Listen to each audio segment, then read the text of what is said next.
I believe the children are future. Teach them well and let them lead the way. Show them all the beauty they possess inside. Give them a sense of pride to make it easier. Let the children's laughter remind us how we used to be. Everybody's searching for a hero. People need someone to look up to. I never found anyone to fulfill my needs. A lonely place to be. So I learned to depend on me. I decided long ago never to walk in anyone's shadow. If I fail, if I succeed, at least I live as I believe. No matter what they take from me, they can't take away my dignity. Because the greatest love of all is happening to me. I found the greatest love of all inside of me. The greatest love of all is easy to achieve. Learning to love yourself is the greatest love of all.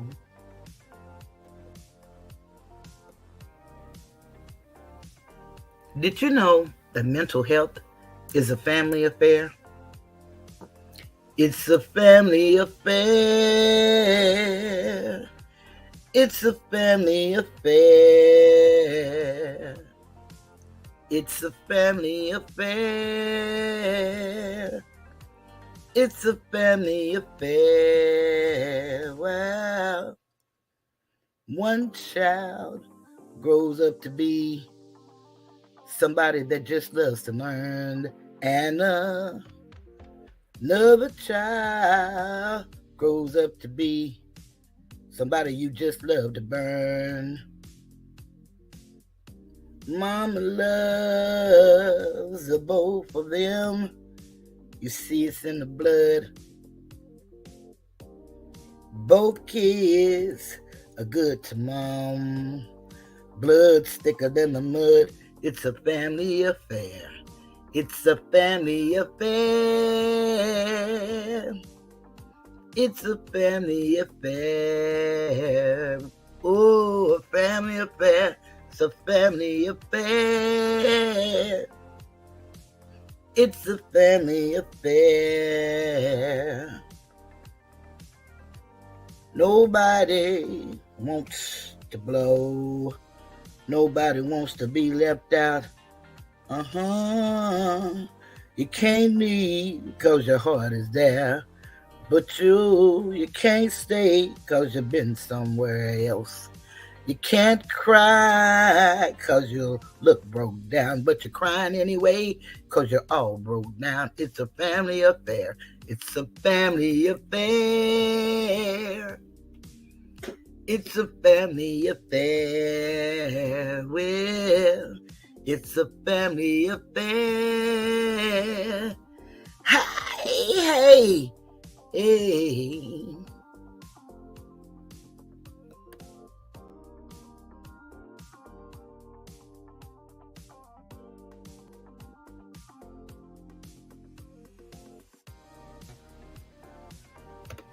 Greetings and welcome to the Tiger's Den. This is the voice of Cheryl, and I am Toothless Tiger. Thank you guys for joining me on this beautiful Sunday night. Can you believe it or not? It is not raining in Dallas, Texas, although we had some rain earlier today. I want to say greetings, Madria, Laura, So Alicia, Trinity, Phyllis, and all that are in the bushes. And I thank everybody for hitting the like button thus far. As you well know, I've kind of changed the trajectory in which I choose to share my channel. I came with the hopes of awakening a sleeping people. One thing I realized about our message is not for everyone. Everyone is not going to get it, nor will they be interested. But for those who have ears, let them hear, and for those who have eyes, let them see. Because time waits for no man, and life is but a fleeting moment. I know 2 people that passed in the last 2 days, and I give my condolences to the families. One was close to us when we were children and hadn't seen in a while, and one has been very close to us and a dear friend in our adulthood. So I just like to offer my condolences for that. I decided to change the trajectory of my program because it's a good thing to know who we are, and I've shared that. And if you want to know the path that I took, you can go back and look at any one of my videos. I try to share with you what I'm allowed to share on somebody else's airways. Although we do know that we have fair use, and I am using fair use when I read from the books. And tonight the book is Toxic Parents. And that's really going to be the subject for a minute for us to kind of hone in on our own personal issues. Everything we do is a you factor, and it involves you. A lot of times we are in relationships and we can easily see the other person's issue. And that's perhaps because we're protecting our own emotions in our heart and we don't see the fault of us. It's a good thing to know where you come from and where you're going. But we've lived under some horrendous conditions. And so I see people are getting healthy and eating right and exercising and looking beautiful. And again, I say this just a well-dressed lie. You can look your personal best. You can be all that you can be. But if you're not one with yourself and don't know what triggers you to do some of the things that you do, then I would say that you're not who you pretend to be. And we all mask the pain of reality. But we don't even know how to begin to peel the onion, so to speak, because there are layers to our pain. And everything has a process. Living itself is a process.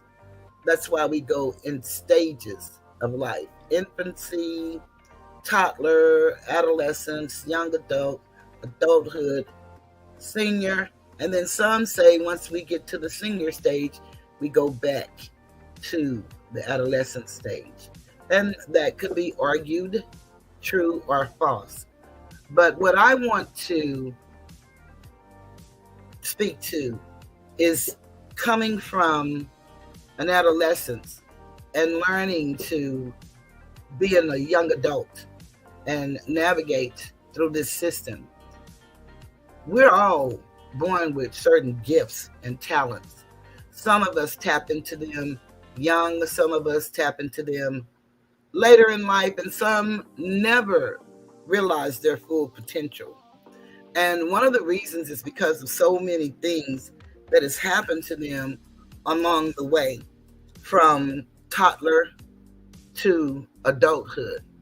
And we form behaviors and habits and emotions and feelings that we can't explain. We know that they're there, but we don't honestly understand why. And this is a session of not placing blame on anybody. Once you start blaming, then the opportunity is missed to resolve an issue. You got to take responsibility and accountability for who and what you are and where you are in your cycle of life, because life is but a cycle. Hi, FRW. Glad you're here. So I don't know if any of you had the opportunity to look at my video that I dropped last night. I told you a little bit about the book and the author, which I'll go over that again, and then we're going to delve into the subject.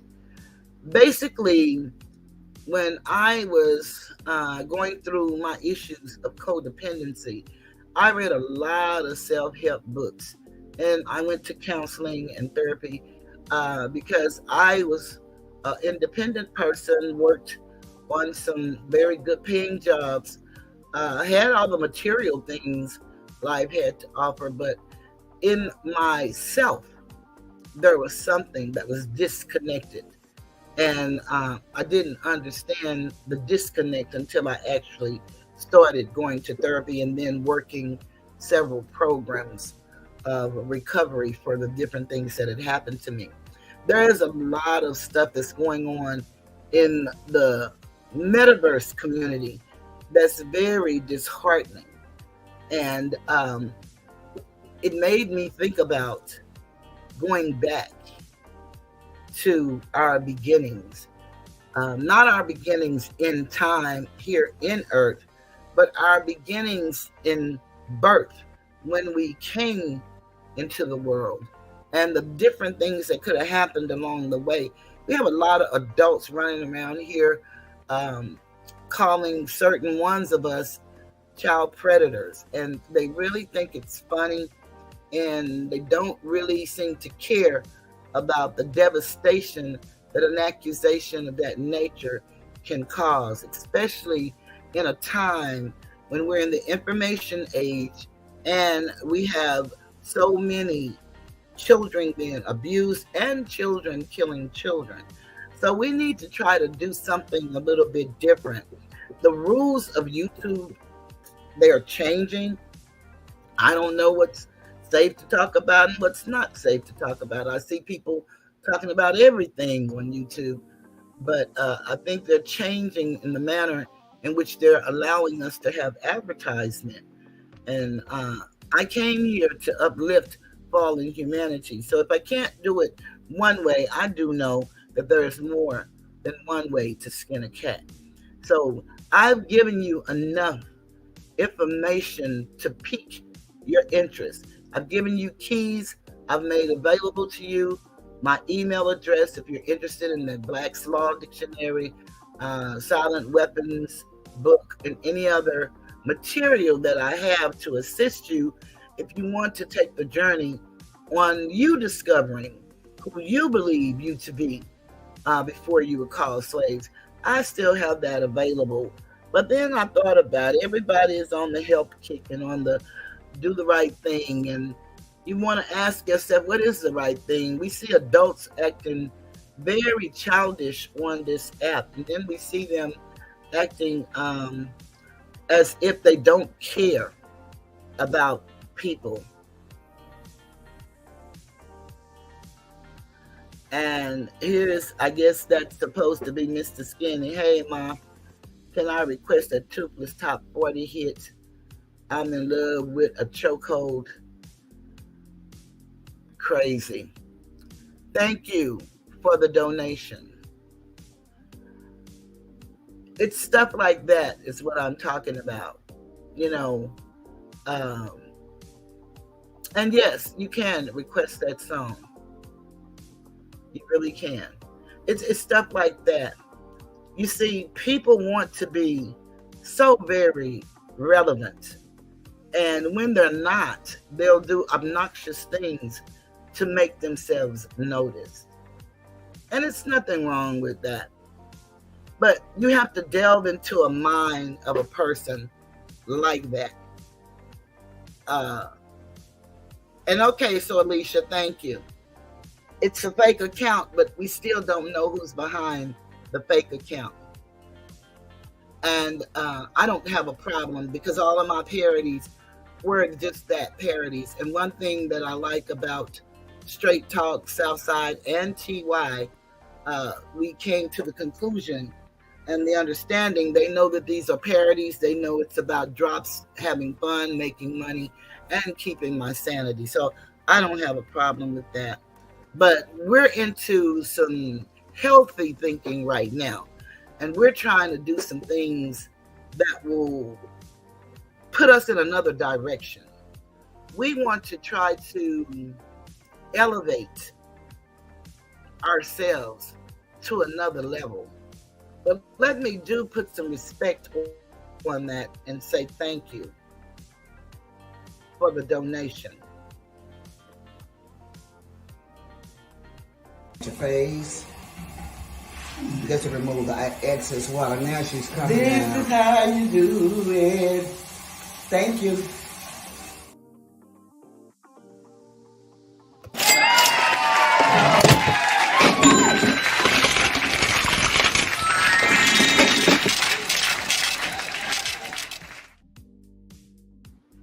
And one thing I love about music, it's universal. And the radio plays all manner of music. Someone would probably try to say that it's something wrong with music, but I love music, any kind of music. And when I'm having a hard time, that's what I do. I sing. I make up songs. I'll make up songs out of a word. Doesn't have to be any particular thing going on. It's just something that I love to do. And He's in Love with the Chokehold is a request. And I definitely want to honor the request. He's in love with the chokehold, known as a buster and a wrangler. He's in love with the chokehold, goes by the name of Texas Strangler. He's in love with the chokehold. He got his hand around her neck. He's in love with the chokehold. He said you ain't seen nothing yet. He's in love with the chokehold. That's my name, my car, my house. He's in love with the chokehold. I'm feeling scared as a church mouse. He's in love with the chokehold, known as a buster and a wrangler. He's in love with the chokehold, known as the Texas Strangler.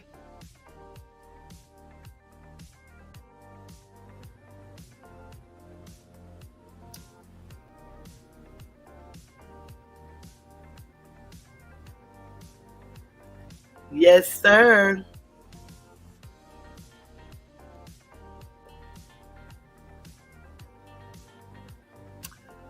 Let me play another one of my new hits, and then I have a special shout out. You can't beat the tag team giving, no matter how hard you try. They'll just keep on and keep on telling lies on videos. Do or die. They'll send trolls in your chat to get you all bent. You just keep going and stay focused on the content, because you can't beat the tag team giving. That ain't no lie. It is written, shun the very appearance of evil, and don't let your good be evil spoken of.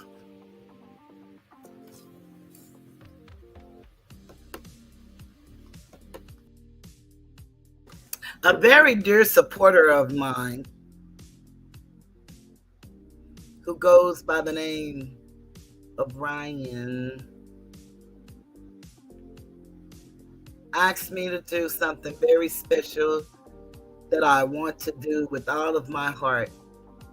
A very special young lady, his wife, celebrating her birthday. And so is mom.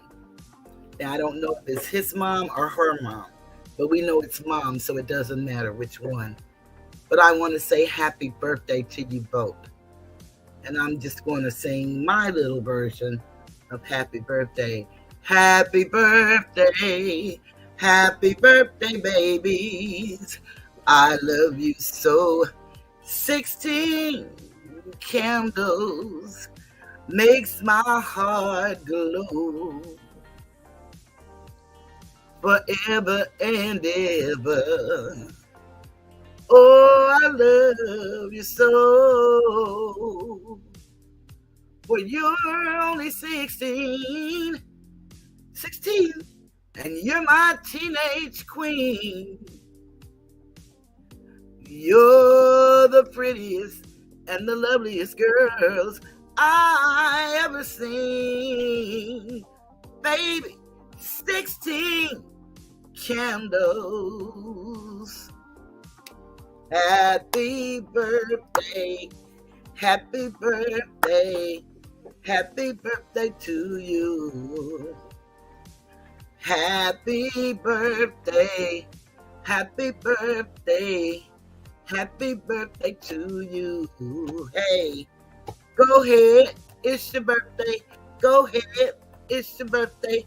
Go ahead, it's your birthday. It's your birthday. It's your birthday. It's your day, go turn it up. It's your day, go turn it up. It's your day, go turn it up. It's your day, your birthday. Happy birthday. Happy birthday. Happy birthday to you. Happy birthday, M and Mom. And many more.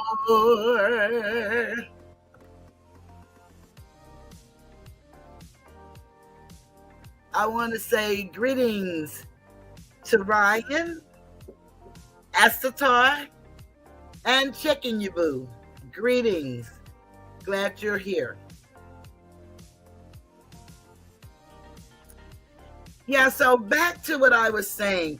I've given out information to get you started if you're interested on a journey. And it's one that only you can take. No one can take it for you. Now, some can go with you, and I would suggest, if you choose to take the journey, to share it with your babies or your grandbabies if you have them. Whomever is impressionable and are growing up in the world, because remember, we believe the children are our future. And so we need to teach them what we know and let them discern. We don't need to beat it up on them and make them believe this is what is. We need to give them the proper keys and cause them to research and hold them accountable and have the conversations and just be open-minded. We got to do that because we've had mothers, one young lady, 35 years old, her neighbor was actually picking on her children, and she did something to one of her sons, and the lady just knocked on the door to ask her what was going on, and she got shot through the door. So it is very important that we understand that we all are sick. Some of us are sicker than others, and we all suffer from the ills of the past. And in some arenas, we're not free to speak as freely as we're told free speech is. Now there are so many rules here on YouTube, and so it's almost frightening to say something because you don't know. When you have people like these people that suggested that song, and people that tag team against you on this platform, you have people that are just flagging your videos, and so any word you say can be construed as whatever they want it to be. Unfortunately for the app, they don't have a way of knowing, so they restrict you getting paid any ads on your videos. And by the time they get to your video, because they have millions of clients, then your period where people will probably be interested in droves to come and watch your video has passed. And so you've missed that opportunity to earn a living. And part of this is not what we depend on, but it's what we have come to know as a part time stream of income. And for some people, it's a full time stream of income. So you give it your best. And some people spend a lot of money in studio equipment and microphones and cameras and lighting and all that good stuff, but have no substance. But they seem to get the crowd because they talk about things that people want to talk about and laugh at, and that's pain. I think we can have humor in anything, in education, erudition, in any kind of learning. You can always be humorous, and it's nothing wrong with roasting if you were actually roasting, but we've gone way past the roasting, and I think that's one of the reasons. Some of the rules, they're very ambiguous, so to speak, but they're held against us as content creators in a profound way. So you just don't know which way to go. And one option is not to give up. You have to just keep on putting out content and keep your audience satisfied. And I thank you guys for being my audience and for being here with me. I notice a lot of larger YouTubers all go on at the same time. And so I can't worry about that. I had this time planned many months ago, and I try to live up to my schedule. So no matter who goes on in opposition, I have to continue to do what I do for you, because you guys never fail to show up for me, and I'm grateful for that. I started it off with it's a family affair because mental health is a family issue. And I generally say emotional trauma. You see, because we don't really know enough about the mind to say mental health, but I have to concede that that's just something personal for me, because the world speaks to mental health. I speak to emotional trauma. And then a lot of these people here on this app don't know you, but they tend to have all kind of degrees. They talk as if they do. And they tell everybody it's trauma bonding. And I mean, I don't know where they get all these beautiful phrases from, but I guess perhaps because this is the information age, and we can pick up these little things called a telephone, which is actually a computer. We can pick them up and we can ask any question we like, and we can come up with some phenomenal phrases to get us through the day. Because I noticed we as a people, we love to speak phrases. We don't mean any of them, don't even know the meaning behind the phrase in which we choose to use. We just like to hear ourselves say it because someone said it before us. I want to thank everybody that's here that has hit the like button. I certainly appreciate that. That is truly something that helps us as a content creator. One of the things that it's happening with the new and improved, supposedly, YouTube is that they're looking more at engagement as opposed to numbers. As we know, numbers are illusional, and they come and they go. But when you can get people to engage, and that's what I've really been blessed with, a chat that really engages in my subject matter, and we have fun and we laugh, and you have an opinion. Your opinion matter. It does not have to coincide with my opinion, but I don't agree to disagree with anybody. So you should know that about me.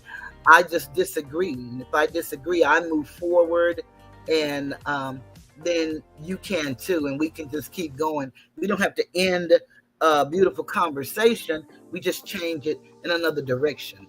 But I don't agree to disagree. My daddy taught me disagreeing is arguing, so I don't agree to argue. But if we should come to an impasse, that's what it is, an impasse, and then we just move it to another direction. That's the way I live. We all have ways that we have set in our lives, and we got that from somewhere. Some is probably from our teaching of our parents, and some is who we are as an individual. And what I want to try to help individuals do is to come into knowing who you are as an individual, because a lot of the things that we carry into our adult life comes from the trauma, if there were trauma, in our childhoods. And some people didn't have any issues. Some people didn't, but some people did. And so we want to, by all means, boy, you guys are really doing the thing. We ain't did nothing to these people. Tell the truth. Why don't I just stop for one moment and recognize this? Because this is an actual beautiful moment. You guys are just something special. Something special to me. This is the first song I decided to do because, I would say that I haven't done anything to these people. And they all started making videos saying that. So since everybody was mocking me, making videos, and everybody was using the line, I decided to make a song. One of the tag team members laugh and joke and say all I do is beatbox and hee-haw, and that's true. I do that. I love it. It helps me stay sane. So let's hear it. I didn't do nothing to these people. Let me take you back to my elementary school days. I didn't do nothing to these people. I didn't do nothing to these people. I didn't do nothing to these people. People. I didn't do nothing to these people. I didn't do nothing to these people. I didn't do nothing to these people. People. I didn't do anything to these people. But I'm being bullied anyway. We will stop the bullying. And it starts with me. My new hashtag, not me. Okay, I cut my camera off for a moment because I decided, like some others, to try not to smoke my Cool Filter Kings on camera. Not because I'm ashamed of the Cool Filter Kings, but one thing I know about the new YouTube rules, they're trying to make us more advertiser friendly. And so I don't know what advertisers are looking for. I don't know what's advertiser friendly. So what I decided to do for myself is to just try to do whatever I can to make my journey here in this metaverse a better one. And that's what this is about with my camera off. I will come back on, of course, because I believe in connecting with you guys, because you all show up for me, looking at a screen, hoping to see me, I assume. One of the things that I want to talk about is us in relationships. And it can be a man or a woman. We know a lot of us don't know how to communicate. And when we have a failure to communicate, then we also have a failure to trust. Because if you don't know how to speak with someone, then you certainly can't take them at their word. And then oftentimes our words don't align with our actions. Although we learn at a young age, and especially if we grew up in the church, it's not what you say, but mostly what you do that lets me know who you are or who I am to you. And so oftentimes in a relationship, we want to hold on no matter how bad it's going, because I use a commercial that used to come on. It's called The Thrill of Victory or the Agony of Defeat. And so a lot of us are looking for the thrill of victory in our relationships that we had when we first met. And we don't want to give up because of the agony of defeat.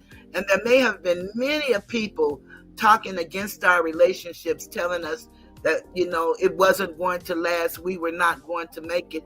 But for whichever one of us that decides that irreconcilable seems to have a different definition, comes to relationships. You can see the differences, but you just want to believe that if I just keep holding on, if I just keep loving, if I just keep doing this, if I just keep doing that, then it'll work. But a lot of times it has nothing to do with you. It has to do with the other person. So you have to really try to become a whole person, whereas we're all interdependent beings, but we got to learn to be independent and happy within ourselves. So if there's nobody there to comfort us, that we can find a way to comfort ourselves.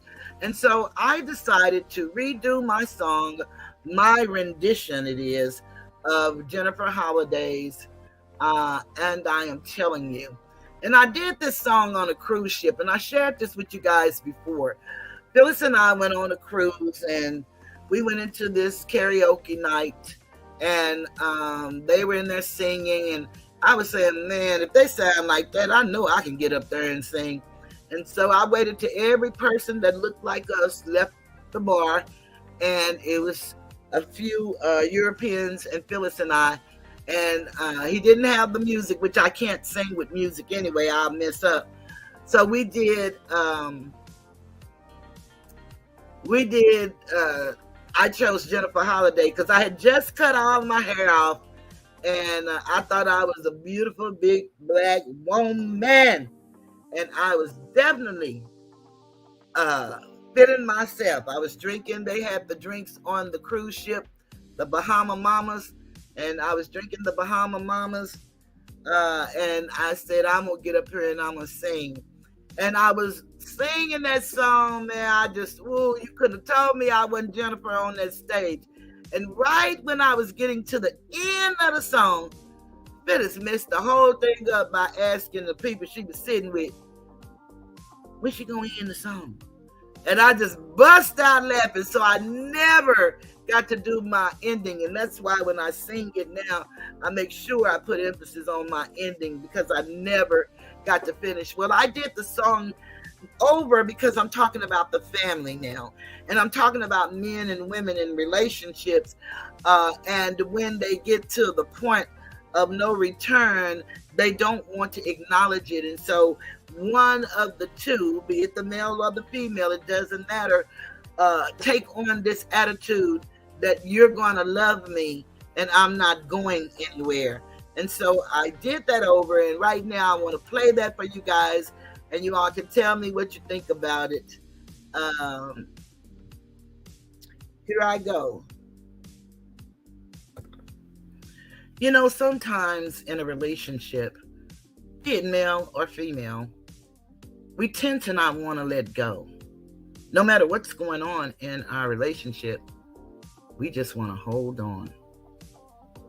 Sometimes we find ourselves singing this song. And I am telling you, I'm not going.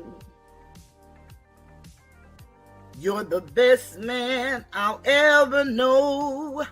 There's no way I can ever go. No, no, no, no way. No, no, no, no way I'm living without you. I'm not living without you. I don't want to be free. I'm staying, and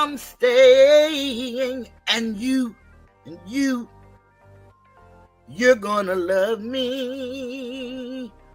Ooh, ooh, ooh, love me. You're gonna love me.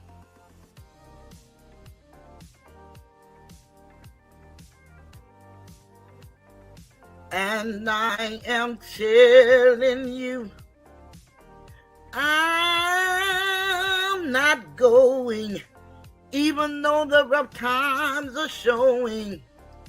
There's just no way, there's no way. We're part of the same place. We're part of the same time. We both share the same blood. We both have the same mind. And time we've had so much to share. No, no, no, no, no, no. I'm not waking up tomorrow morning, and finding that there's nobody there. Darling, there's no way. No, no, no, no way. I'm living without you. I'm not living without you. You see, there's just no way. There's no way. Tear down the mountains, yell, scream, and shout. Like you can say what you wanna, I'm not walking out.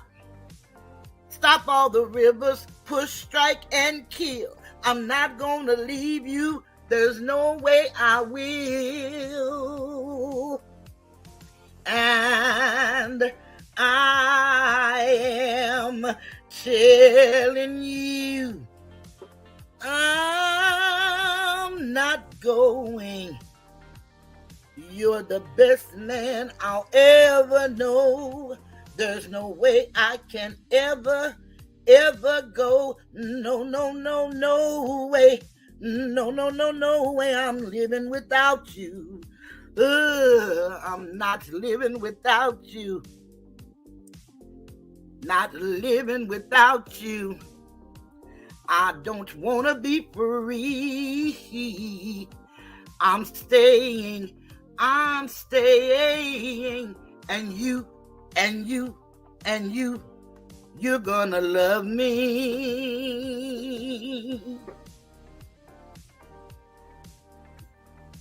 You're gonna love me. Yes, you are. Ooh, ooh, love me. Ooh, ooh, ooh, love me. Love me. Love me. Love me. You're gonna love me.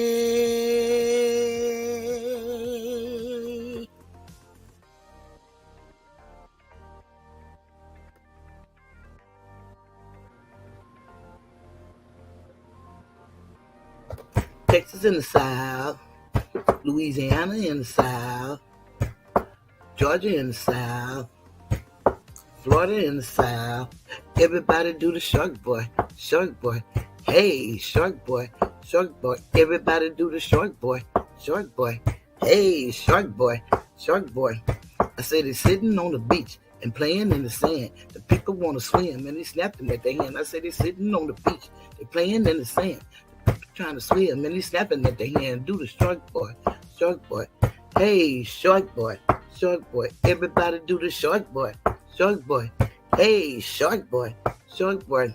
I said he's sitting on the beach and playing in the sand. The people trying to swim and he's snapping with their hands. I said he's playing on the beach, sitting in the sand. People trying to swim and he's snapping at their hand. Do the shark boy. Hey. So now we've been reduced to voodoo dolls. I think that's awful. But who am I? So this is what I did, sir. Doop, doop, doop, doop. I told the witch doctor, I'm tired of you bullying me. Doop, doop, doop, doop. I told the witch doctor, not me in 2003. Doop, doop. I told the witch doctor, you need to leave me be. And the witch doctor told me, this is how you must be free. You go ooh ah, bing ting, walla walla bing bang. Ooh ting tang, walla walla bing bang. Ooh ting tang, walla walla bing bang. Toot toot wah wah wah, ding like a ling ding. So every time you pacemaker blast, I send it back to you 100-fold. I don't believe in that stuff, and neither should you. But do what you do, and just remember, ooh ah, ting tang, walla walla bing bang. Ooh ah, ting tang, walla walla bing bang.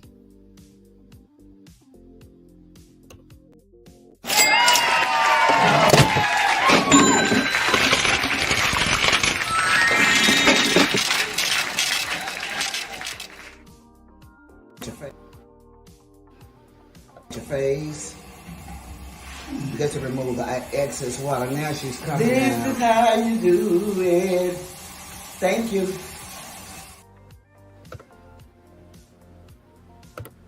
I'm back.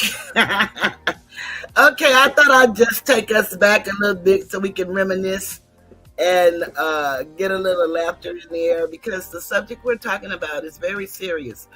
And if you decide to take this journey, it could be a very painful one as well.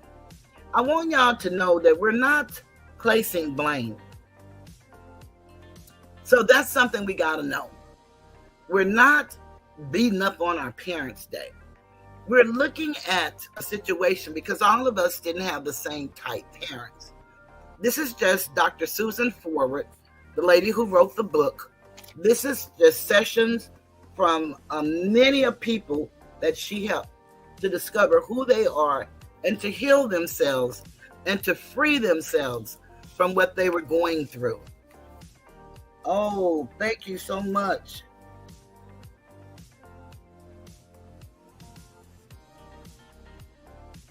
I want to see if there was any request on the Cash App I just received. I need to say hello. Hello.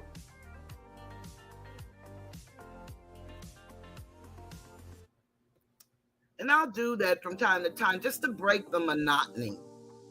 I love the way that Sister T does her. She has a real good song. Super chat drop and hit the Cash App. And it's really, really smoking. Especially hit the Cash App, because that's one of the things that Queen Regina used to say when she was mimicking a certain content creator, and we all used to laugh and make fun of it. And she took those sayings and made them into a hell of a Cash App drop, and it's nice. I want to thank you. So let me just put some appreciation on the Cash App I just received.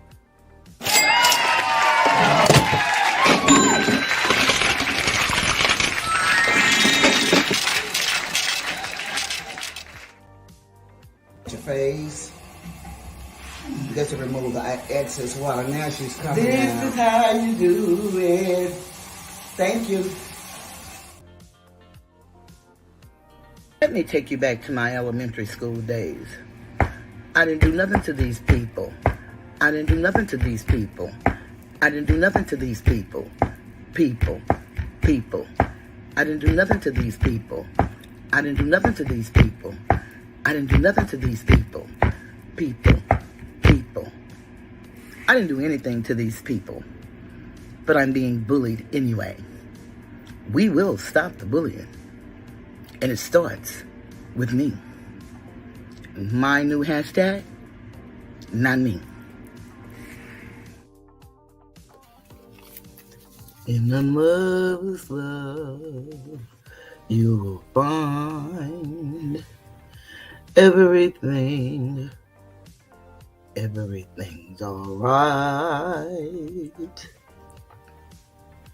To a mother's love, you are bound.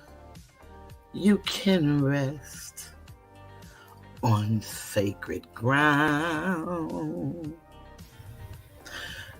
You are free to dream,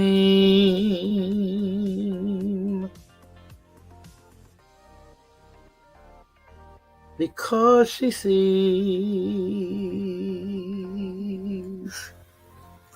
what you can be.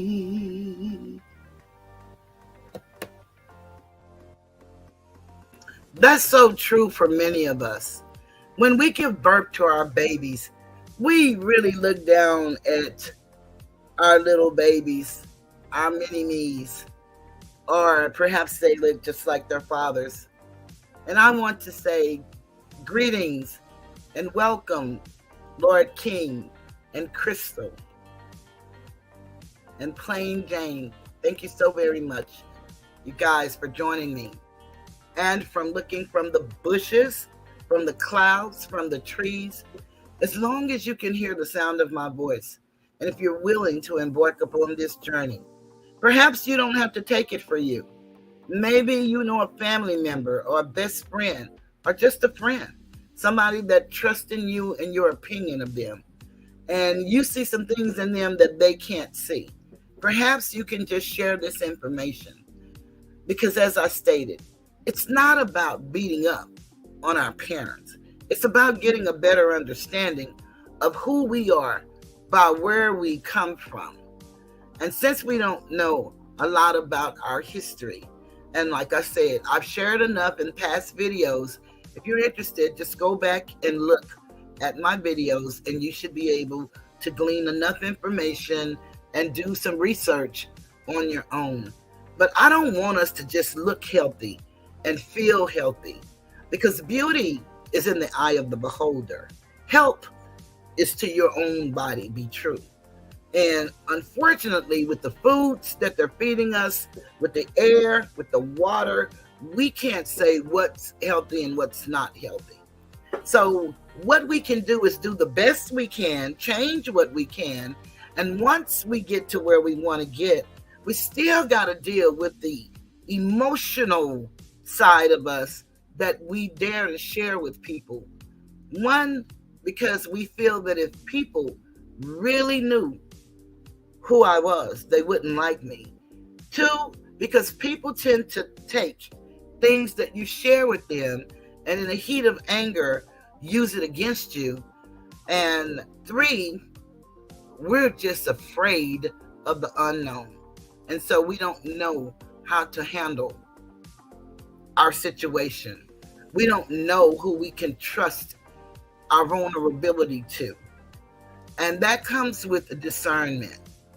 And you make that choice. It is yours to make. You make that choice.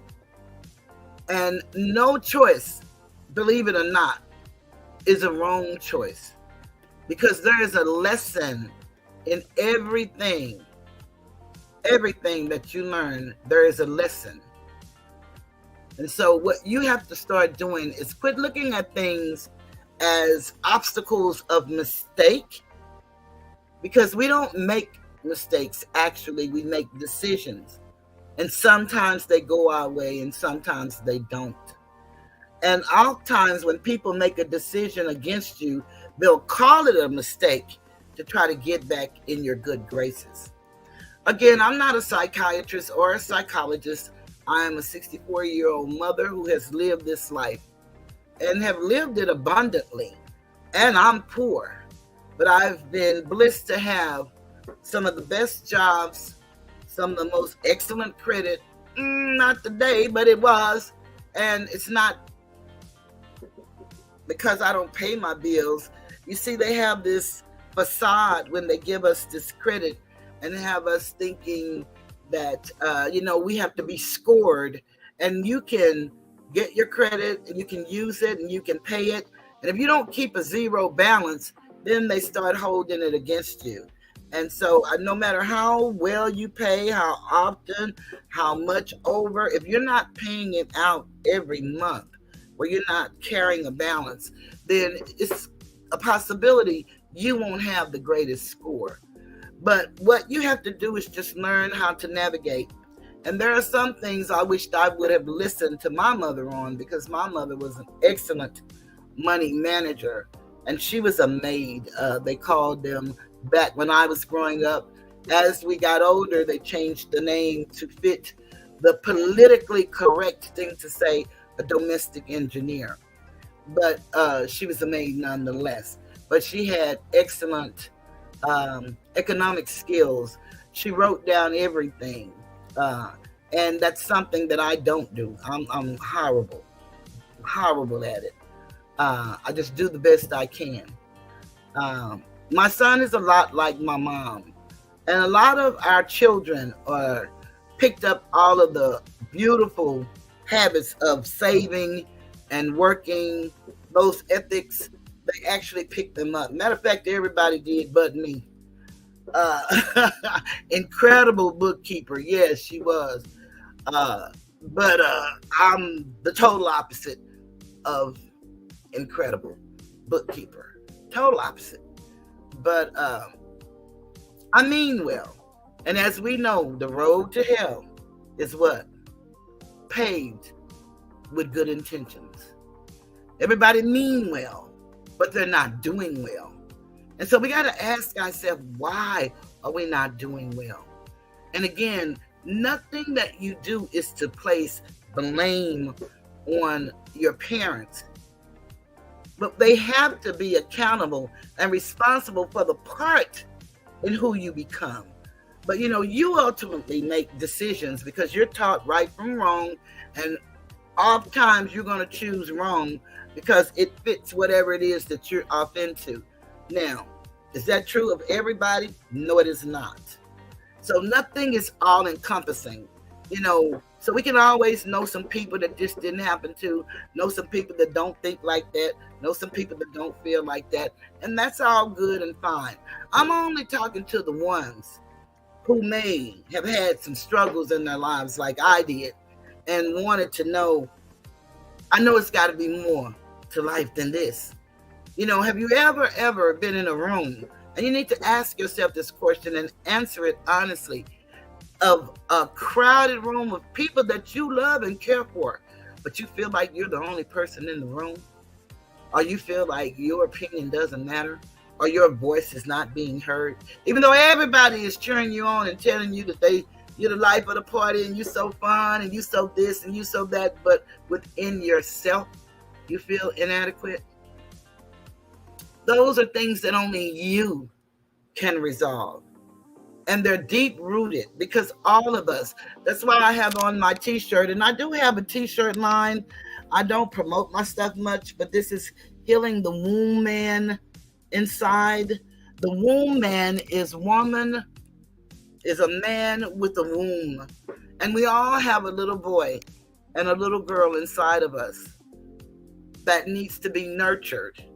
And a lot of us don't know how to nurture that individual as we made our transition from childhood to adulthood. Well, it sounds like the people think July the 4th is now, because I almost sound like bombs over Baghdad outside where I live in Oak Cliff, Texas. So if y'all see me start doing all of this, I don't know, I line a duck into something, but it just sounds like it's so close. And, the people are probably popping firecrackers, but some of it are gunshots. But let's look at the word blame so we can kind of get an understanding. I like for you to understand a lot of words we take for granted. We know the words, we've used them all of our lives, but we tend to forget the definition. I don't know. So Alicia, is anybody else buffering? So Alicia says she's buffering. I don't see me buffering right now, but you know how that goes. But I hope you guys grabbed a pen and a paper if you're interested. You can do it if you want to look at the replay. And the word blame, number one, verb, assign responsibility for a fault or a wrong. And then they give an example. The inquiry blamed the engineer for the accident. If you use it as a noun, responsibility for a fault or a wrong. His players had to take the blame.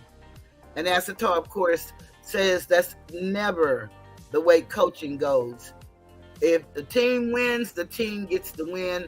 If the team loses, then the coach takes the loss. That's what Asatar teaches. And then let's do blame in psychology, because some of us are analytical and logical thinkers. Some of us, not so much. Some of us are emotional thinkers. And sometimes we can't tell the difference. But you can almost tell the difference by the way that it makes sense or does not make sense to you. And that's why Judge Judy is so good, and I like Judge Judy, because one of the things she tells you, if it doesn't make sense, it isn't true. And you found that to be true in your lives, I'm sure, in certain situations. You may not have thought about it in that manner, but it's really true. Blame in psychology. What is blame? It's a definition Blame is an evaluation of behavior as morally or socially wrong. And when psychologists conceptualize blame, they usually see it as having a few key components: behavior that is being scrutinized, an elevation of whether the behavior caused the negative outcome. That's the definition in psychology. There's another emotion we tend to deal with as we take this type of path and journey that I want you to understand that it is a necessary emotion because we were given the emotion, but it's not necessary to live there. There, are emotions that we feel, and it's true that we should never park our cars and build a home on guilt and shame. Those emotions are given to us for a reason. And so let me give you the definition of guilt as a noun. The fact of having committed a breach of conduct, especially violating law and involving a penalty, specified or implied offense or crime. Feelings of deserving blame, especially for imagined offenses or from a sense of inadequacy, self-reproach. The example: it is the duty of the prosecution to prove the prisoner's guilt. Using it as a verb, to make someone feel guilty, especially in order to induce them to do something. Celeste had been guilted into going by her parents. She didn't want to go. Then the question becomes, is guilt a feeling or an emotion? Guilt is a natural emotion and one that can be a positive motivator in human learning. Chronic or persistent guilt, however, may indicate the presence of a mental health condition. And that information was put out October of 2022. Actually, my niece and nephew's birthday, October 18th. Psychology of guilt. Noun: a self-conscious emotion characterized by a painful appraisal of having done or thought something that is wrong, and often by a readiness to take action designed to undo or mitigate this wrong. It is distinct from shame, in which there is the additional strong fear of one's deeds being publicly exposed to judgment or ridicule. The adjective of guilt is guilty. And as you know, these are things that are going on right now in the metaverse, in this sector. We have content creators constantly accusing myself and Uncle Suge of being a child predator, child groomer, and no one's really talking about what's happening. No one's talking about it. Nobody talked about what happened to me, and no one is speaking on. Well, I should not say no one, because Sister T is talking about it. A lot of the other content creators, for some reason, these people think that we all get together and form teams. No, people choose teams based on where they are in life. And so people develop teams, whether they come together by way of conversation, by way of Discord, by way of IG, inbox, Facebook, Messenger, text, telephone, however they do it. But people come together conspiring to destroy an individual that they feel may cause them competition. This, they say, was the roasting section, which I didn't know it was the roasting section. I do know that the person we came here from was roasting his friends but I didn't know that we all were supposed to be attacking each other because we've long left roasting. We're now divulging people's family members and their life situations that happened before we ever met them. We're making fun of the dead. We're wishing death on people. And I only say we because I'm a human being and here in the metaverse, I don't do any of that.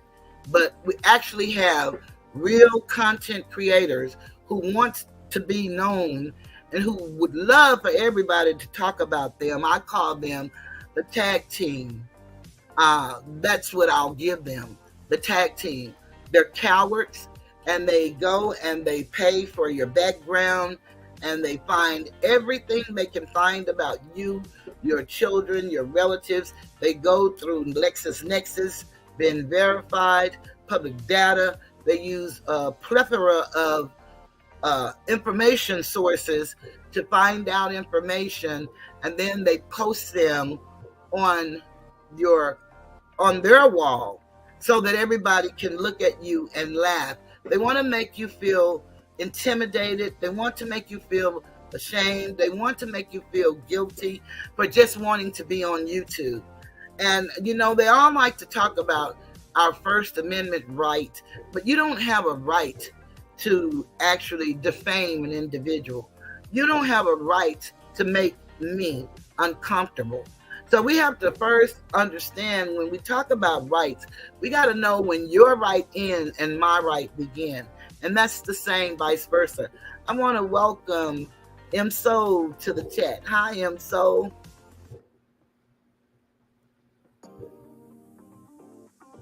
I think I welcome everybody else.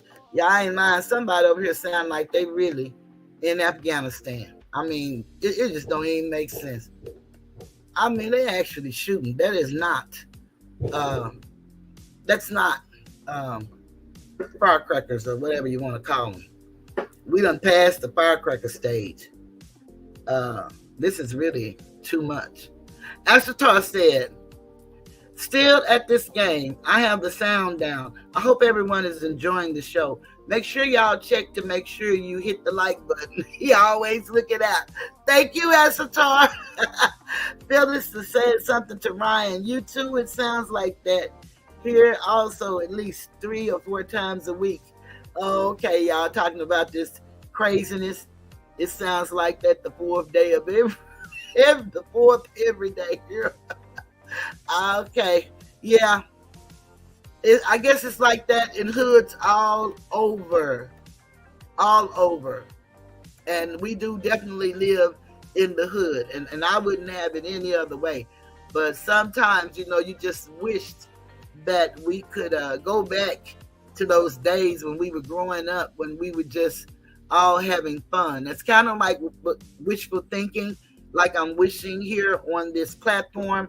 But these people play very dangerous and treacherous games, and they don't care who they hurt. There is a page going around impersonating Uncle Suge's daughter. I don't know if you guys know anything about that, but I would wish that everybody under the sound of my voice in the bushes, on the other people team, at some point you're going to have to know it's going to happen to you, would go and actually report that page for impersonating his minor child. That really is sad. YouTube have a lot of rules, but a lot of them are ambiguous, to say the least. And so you get to go through a lot of, as they love to say about the rich and famous, loopholes. And so you got to know, though, how to word when you report a page or an individual or something that you don't like. And that's the same with anybody. You got to go to the community guidelines and look up the impersonation and use the language that's in that section. A lot of people say that they have knowledge, but they won't share it freely. And I understand that. But, we get cash apps, we get super chats from those of you that give to us. Some get more than others. But the bottom line is you guys come to us for whatever we give to you all. And we should be able to give back what we know in our knowledge. without it costing you. You do enough for us because you don't have to be here and you don't even have to pay for the entertainment. But I like to thank anybody that does, that do. I'd like to thank you guys because it really means a lot to me as a content creator. Uh, and I'm sure it does anyone, who have a giving audience. But a lot of people give to the pain of other people. And this stuff is really getting out of hand. We have people calling Uncle Suge and myself child predators when we actually have real people who have going to court, are child predators, are convicted of such, should have to register, but they're not doing any of that. And the person or their family members are on here calling us these names. We have people on here calling Uncle Suge a dope fiend, and one of the tag team members, if not both, are calling me a crackhead. And they're actually having reports come out that they actually had cocaine in their system. And these are the kind of things that we have to just be quiet about because we don't want to say the wrong thing. Well, I don't know anybody that does not want to advertise to somebody that's teaching something that can help us all. And so if I don't get approved, because a lot of my videos lately have not been approved for advertisement, then so be it. But I'm going to get on here and I'm going to do my part, which is why I came to YouTube, was to share me and my 64 years of life experience and my journey along the way. M. Soul said it's pathetic and embarrassing for our community. It actually is. And that's what I try to share with people when we go all over the world. And maybe because our pages are not that big, we don't get pushed out to many places. But when I look at my analytics, I'm looked at in other countries as well. So it's very important for me that I represent me and who I am, the dignity and honor that I know me to be. Now, I can be just like everybody else. I love cussing, and I always told people, don't ever pray for me to stop cussing, because I'm not going to. My dad cussed, and I couldn't wait to get grown so I could cuss. What I have done is change the way I cuss on this app. Because, again, I do want advertisements on my videos. I do want to be able to be compensated for my gift. But as I stated before, this is a gift that I would give freely because of who I am. And I can only keep what I have by giving it away. Then it says, grasping at straws, shaking my head. And I said, it's projection. And it is projection. All of these people who have talked about Uncle Suge and dogged him and talked about me and now implicating someone else, they're doing this under the guise of they're protecting each other and they care about the community. What community do they care about? They're actually trying to be relevant again, and they want the money back that they're no longer getting. That's what it is. They're hurting real bad. And I don't understand how one of the tag team members is still, well, I do understand. I don't even know why I made that statement.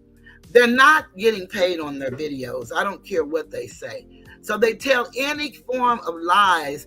And these men on here are hurting more than anything I see.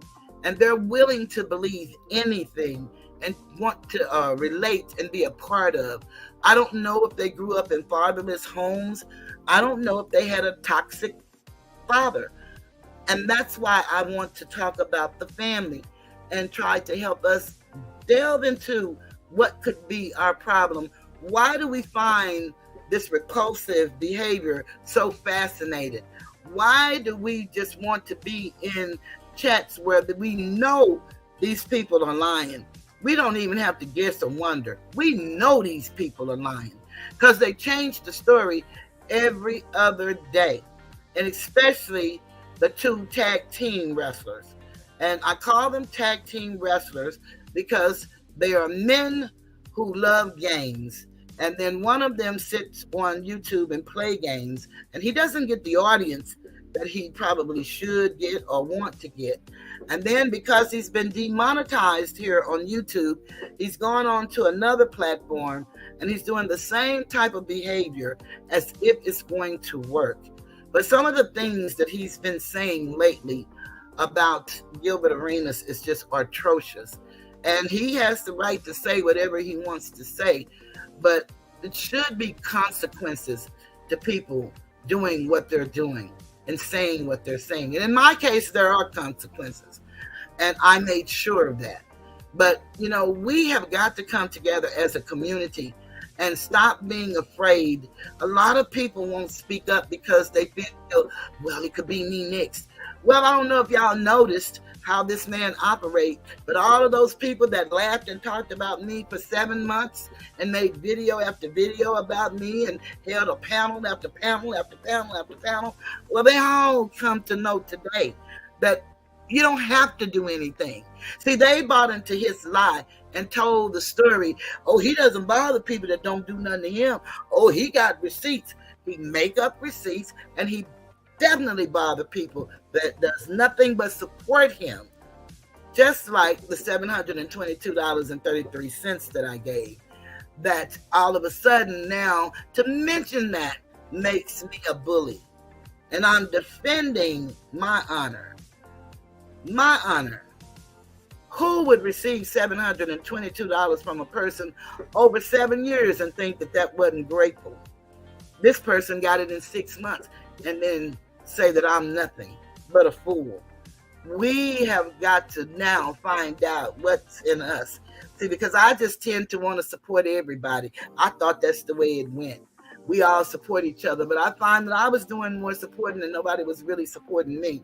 And I'm talking about different content creators, not necessarily talking about subscribers, because I've had some beautiful subscribers. I have beautiful subscribers, and they have supported me from day one and still do to this moment. I've had guest subscribers or guest visitors who have supported my message. And for that, I'm truly grateful. You may not believe it, and perhaps I don't say it, but I do want you to know that I really do appreciate it because it really makes me feel like what I'm doing is really what I'm supposed to be doing, which I know that's it, and that's why I'm doing it. But it really makes you feel good when someone honor you and acknowledge what you're doing as well. Let's go with the shame that they want you to feel. Shame as a noun is a painful feeling of humiliation or distress caused by the consciousness of wrong or foolish behavior. Let me say that again. Pain of shame is a painful feeling of humiliation or distress caused by the consciousness of wrong or foolish behavior. She was hot with shame. Verb of a person, action, or situation makes someone feel ashamed. I tried to shame him into giving some away. Shame.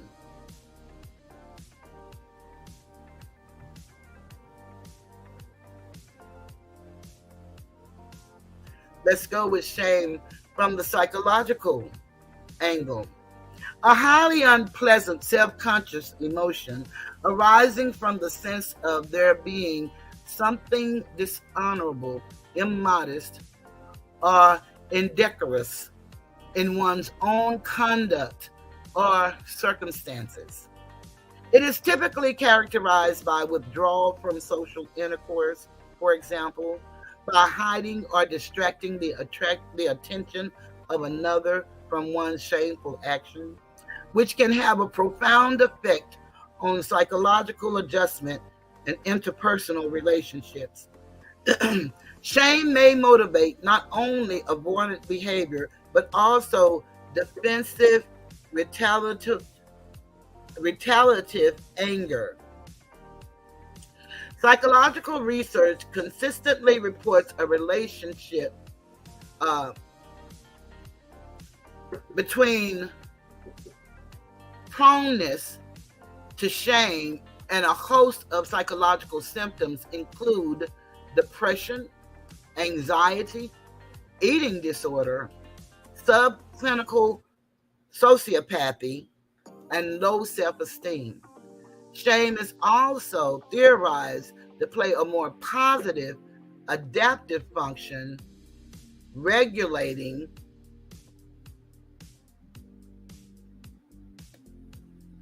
let me move this down a little bit. Experiences of excessive and inappropriate interest and excitement, and by diffusing potentially threatening social behavior.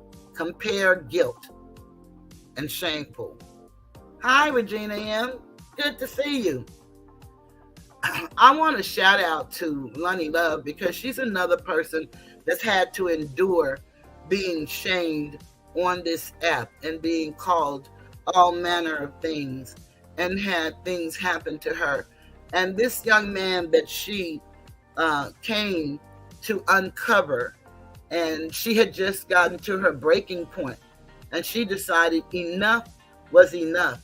And she took some time off from her day to go to his city and to do her own research, and found out that this man has over 100 arrests, and a lot of them are for domestic violence on women, also sexual charges.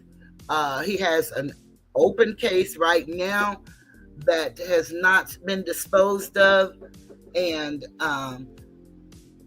he lives at home with his mother after bragging on this app that he has a Mercedes Benz and has his own home. They love to tell us how we don't know each other.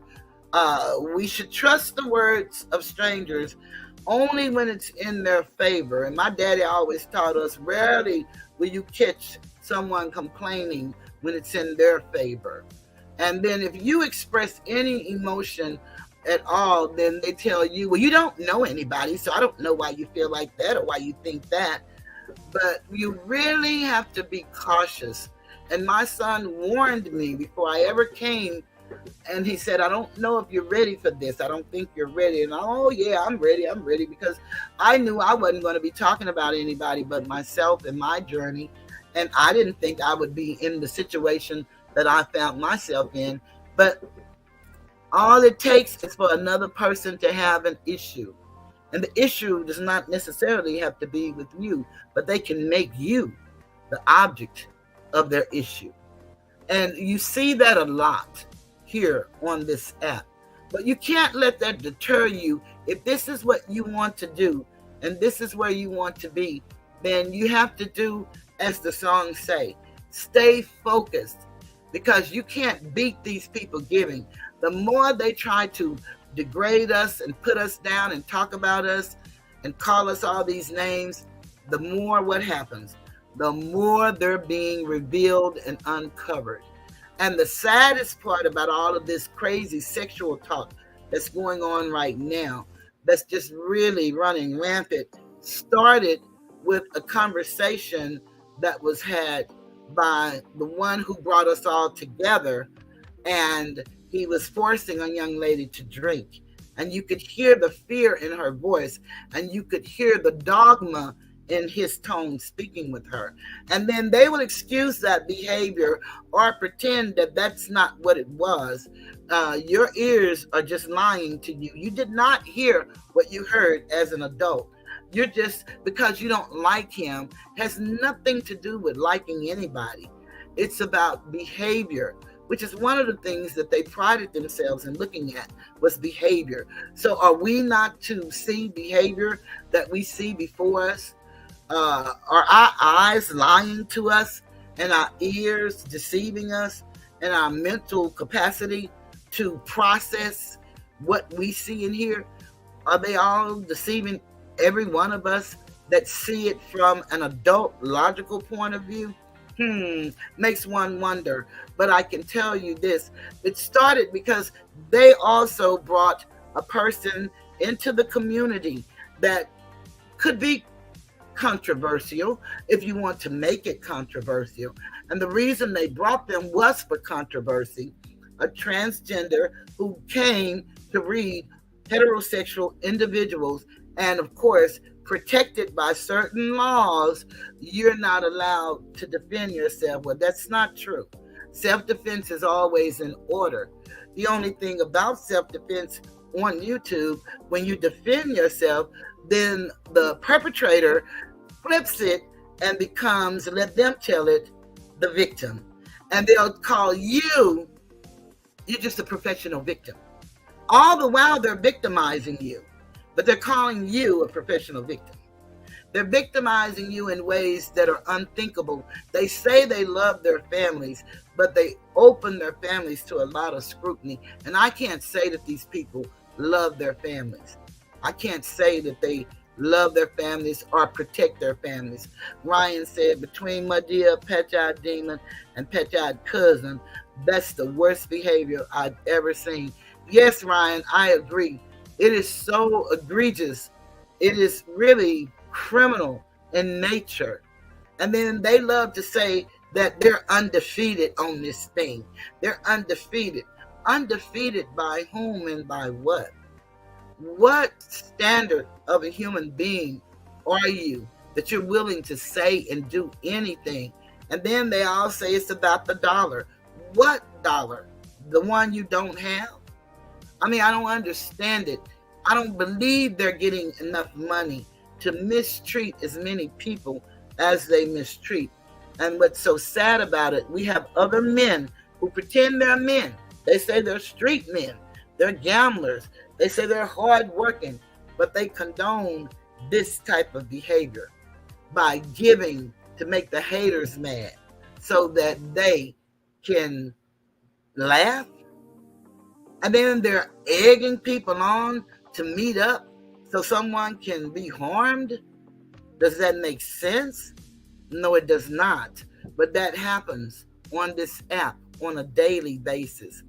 Those of us who have any semblance of decency, and I'm so happy to see some of the people that were supporting this man have actually, now that he's turned on them, actually have stood up for themselves and said, enough, I'm not taking it anymore. And we know one of the things that they do more than anything, they want to keep you talking about them because they don't understand algorithms.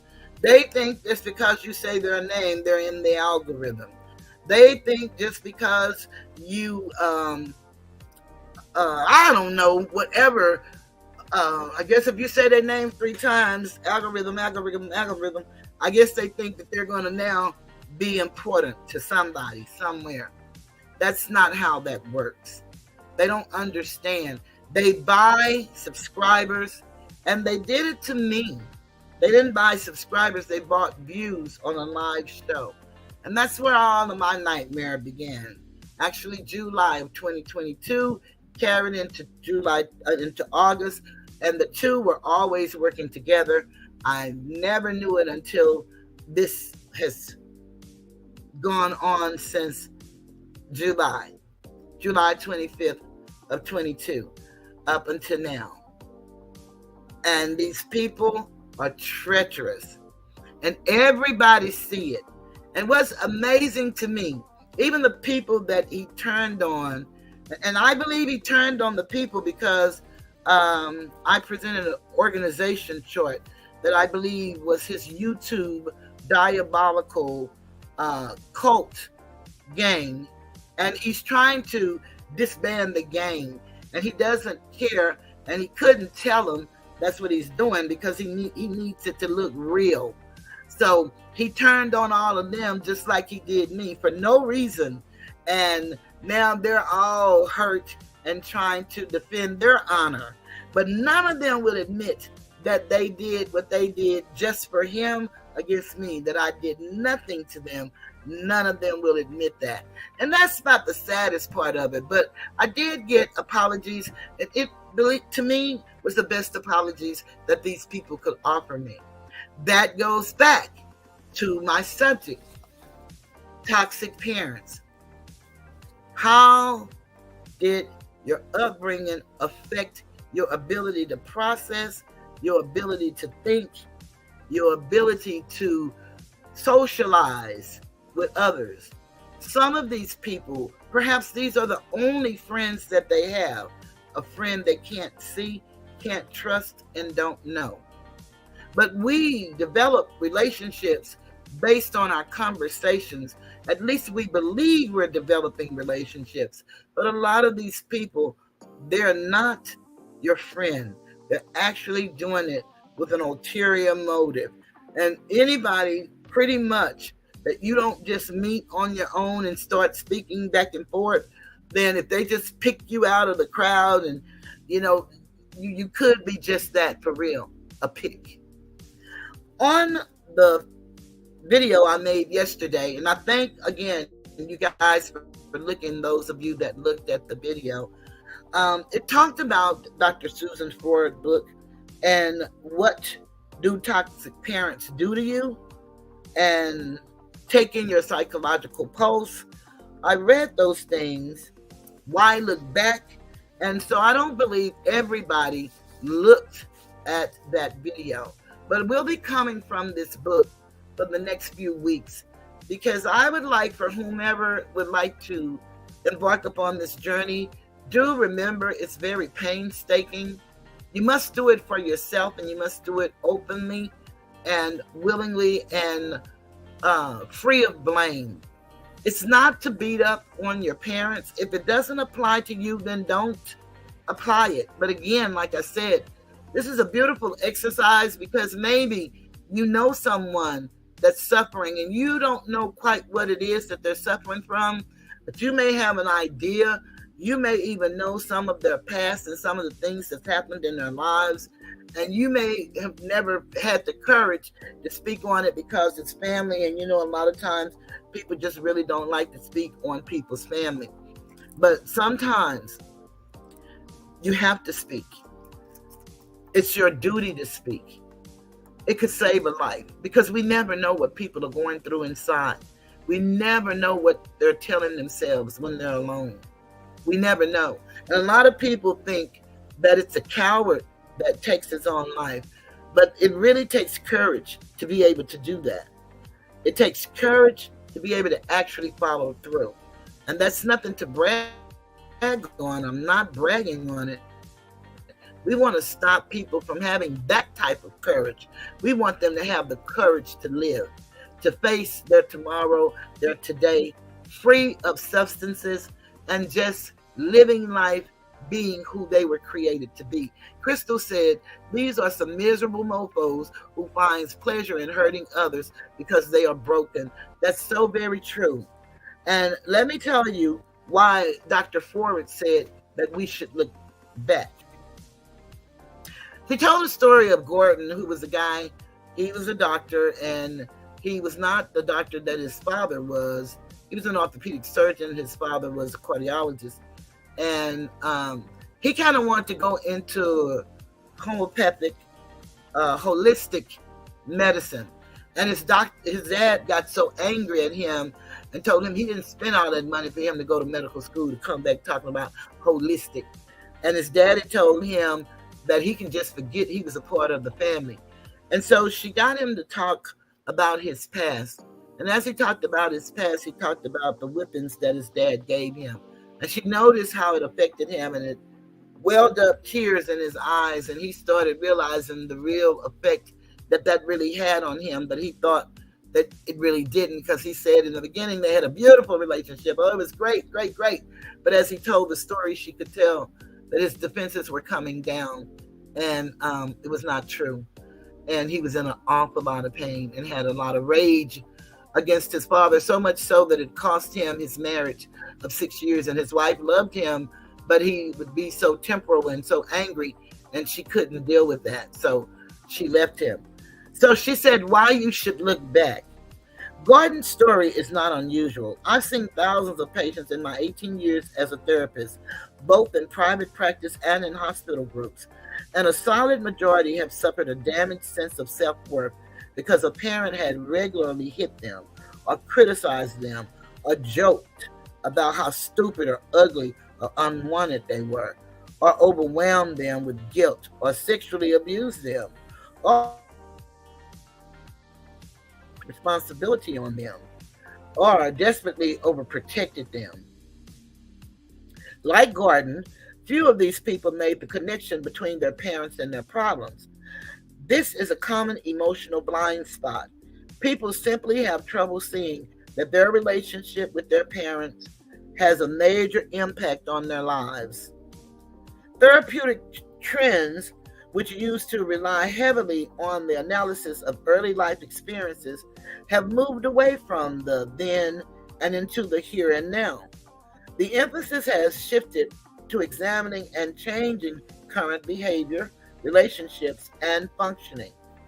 I believe this shift is due to clients' rejection of the enormous amounts of time and money required for many traditional therapies, often for minimal results. I am a great believer in short term therapy that focuses on changing destructive behavior patterns, but my experience has taught me that it is not enough to treat the symptoms. You must also deal with the sources of those symptoms.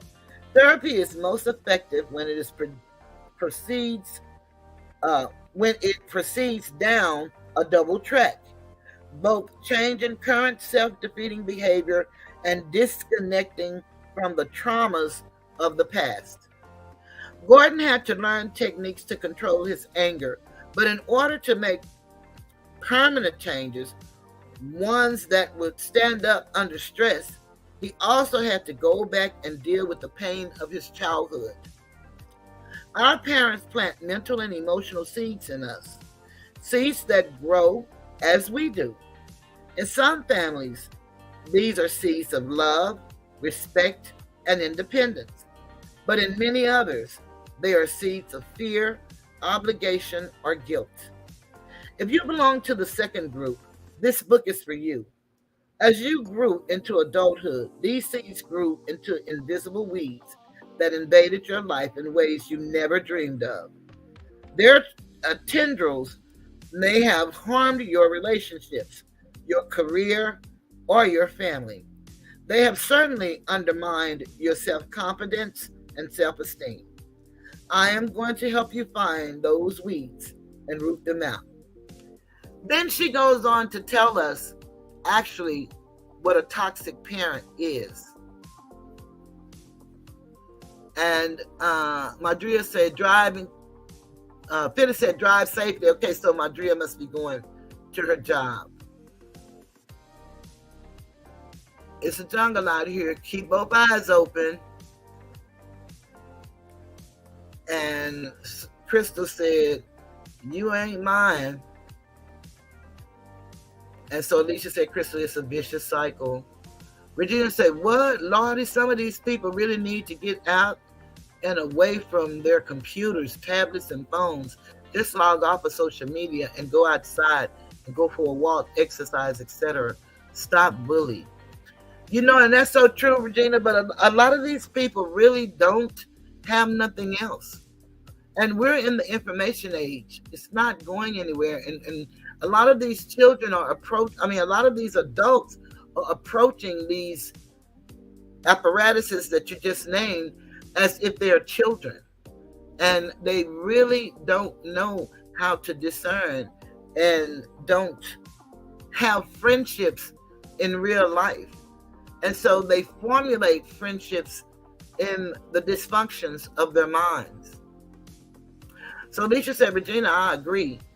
Internet detox tea. That's a good one, so Alicia. And so Alicia is reminding us that under the copyright disclaimer under Section 107 of the Copyright Act of 1976, allowance is made for fair use for any purpose such as criticism, comment, news reporting, teaching, scholarship, and research. And we're certainly teaching tonight. Yes, tonight's reading is about toxic parenting.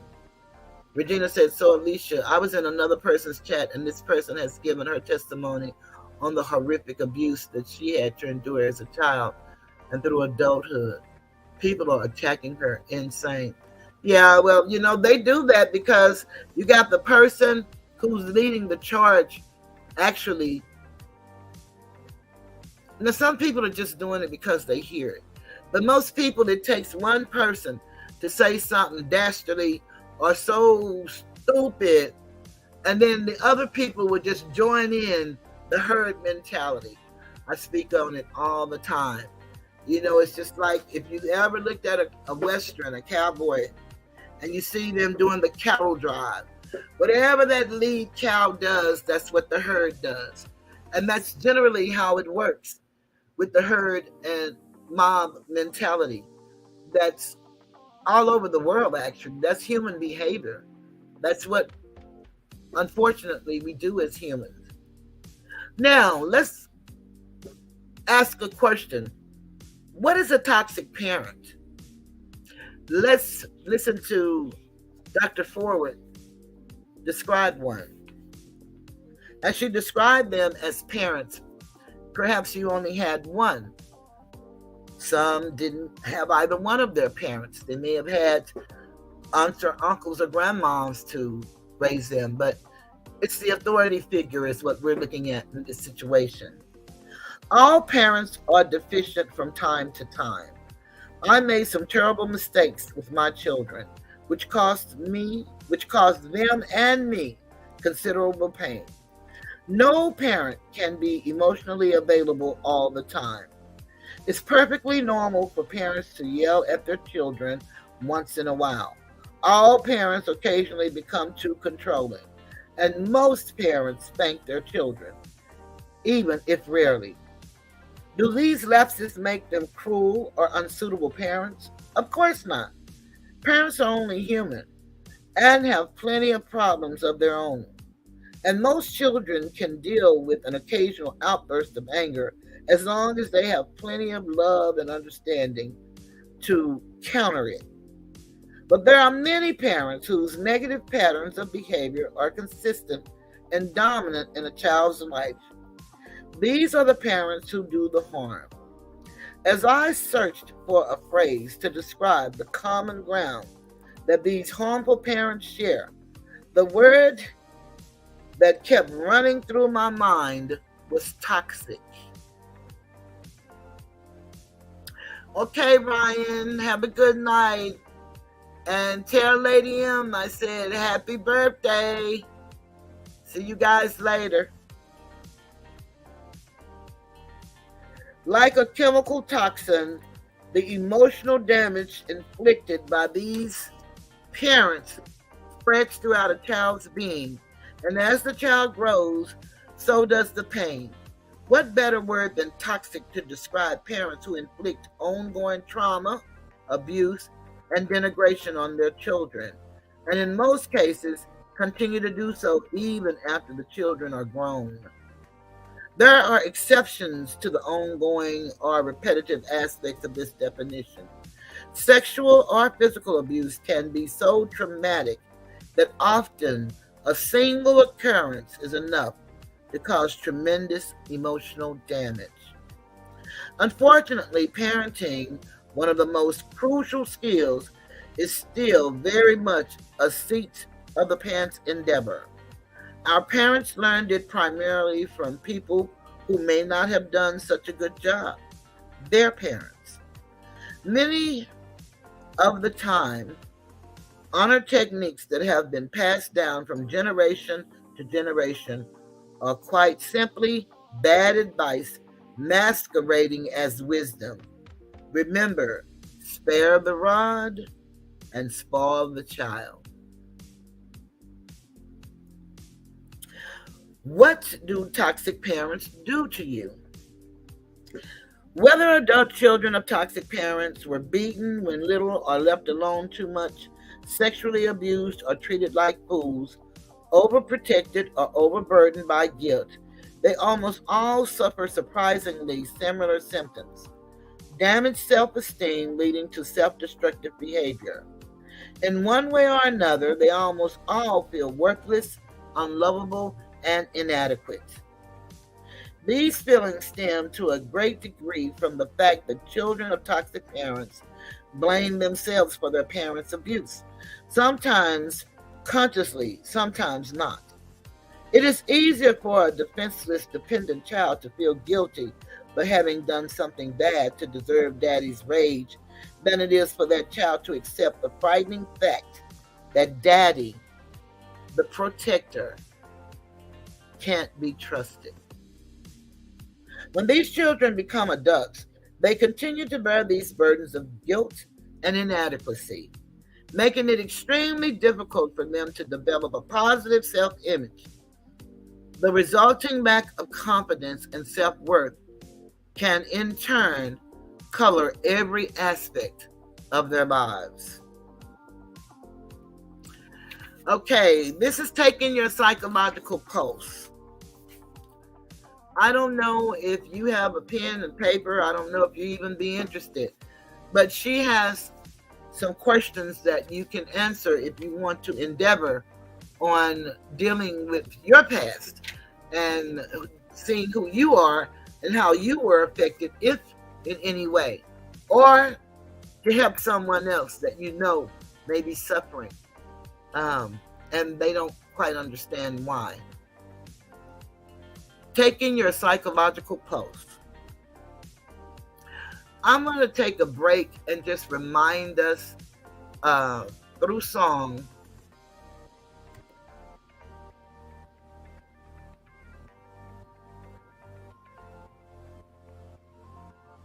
it's a family affair. Did you know that mental health is a family affair? It's a family affair. It's a family affair. It's a family affair. It's a family affair. Wow. One child grows up to be somebody that just loves to learn, and another child grows up to be somebody you just love to burn. Mama loves the both of them. You see, it's in the blood. Both kids are good to mom. Blood thicker than the mud. It's a family affair. It's a family affair. It's a family affair. Oh, a family affair. It's a family affair. It's a family affair. Nobody wants to blow. Nobody wants to be left out. You can't leave because your heart is there. But you can't stay because you've been somewhere else. You can't cry because you look broke down, but you're crying anyway because you're all broke down. It's a family affair. It's a family affair. It's a family affair. Well, it's a family affair. Hey, hey.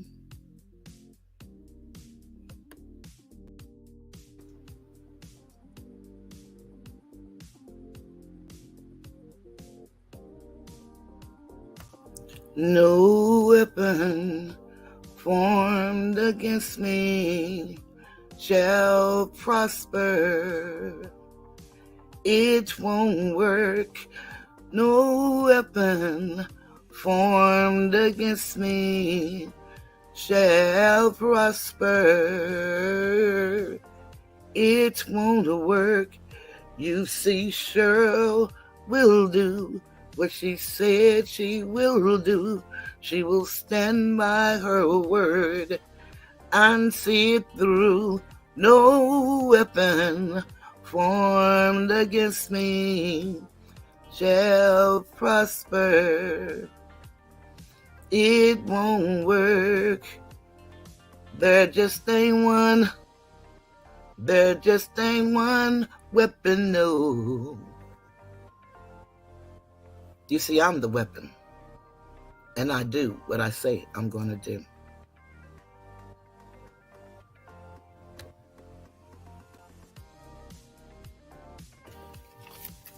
In a mother's love, you will find everything. Everything's alright. To a mother's love, you are bound. You can rest on sacred ground. You are free to dream,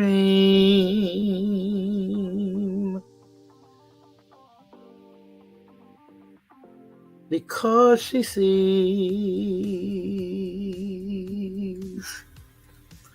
what you can be. Alrighty now.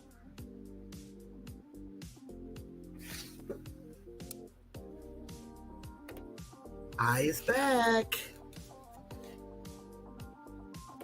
I'm going to make this our last reading, and we can discuss anything that I've read so far. Hey, Bree. Bree, I started writing a response to you, and I went out to look at something and came back and it was gone. So I got to find it and write my response to you. I really love what you wrote. So I will respond to you. I didn't overlook it. Bree ass said, pull up. And so Alicia said, listen, Linda, don't forget to hit the like button on the way in or out. And Cheryl said, thank you. I appreciate it. So now we're on taking your psychological pulse.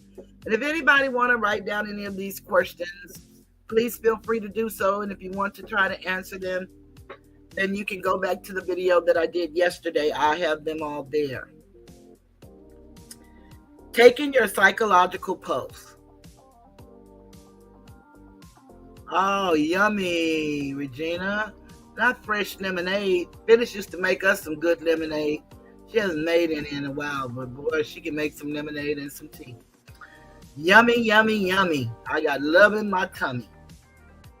And a thought of some sweet lemonade. You didn't say sweet, I'm saying sweet. Taking your psychological pulse.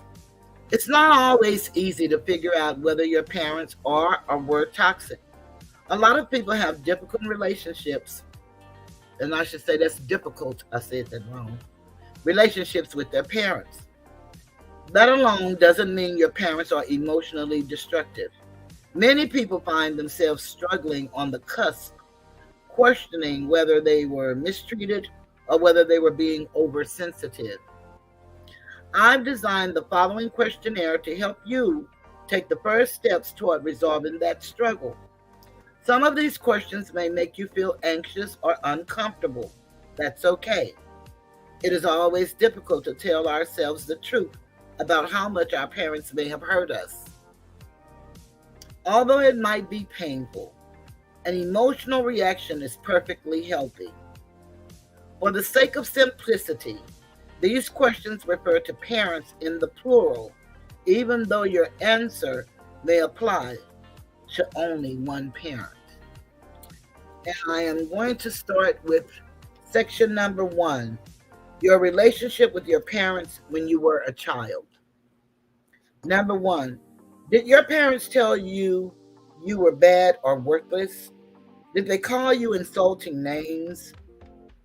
Did they constantly criticize you? That's a 3-part question, question number 1. Number 2, did your parents use physical pain to discipline you? Did they beat you with belts, brushes, or other objects? Number 3, did your parents get drunk or use drugs? Did you feel confused, uncomfortable, frightened, hurt, or ashamed by this?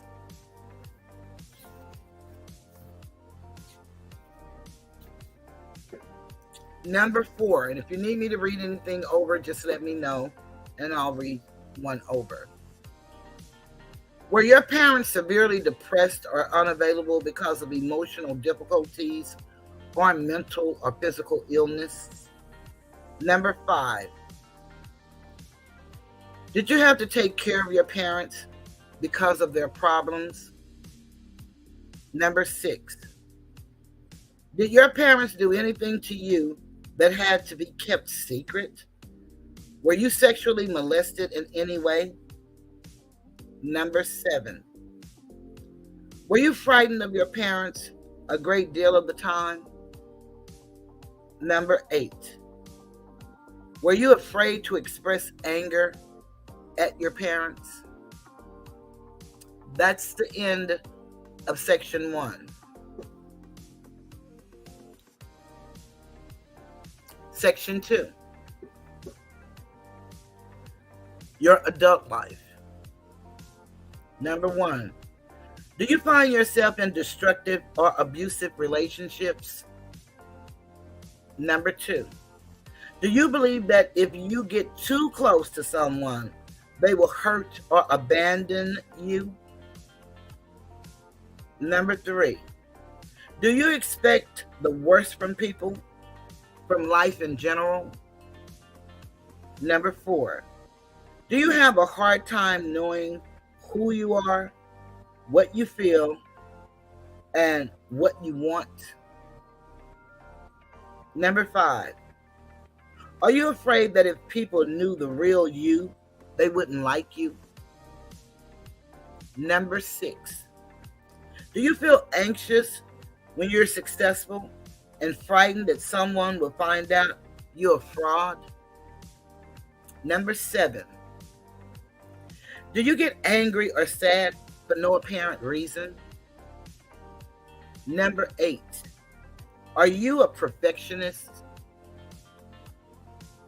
Number 9, is it difficult for you to relax or have a good time? Number 10, despite your best intentions, do you find yourself behaving just like your parents?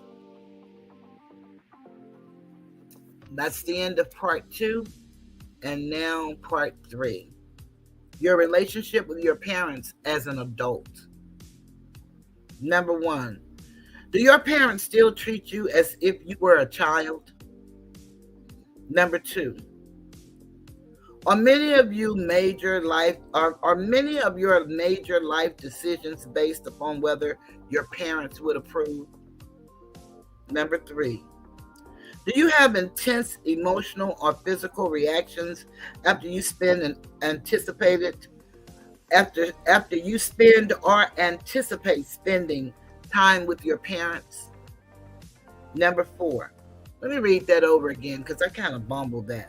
Number 3, do you have intense emotional or physical reactions after you spend or anticipate spending time with your parents?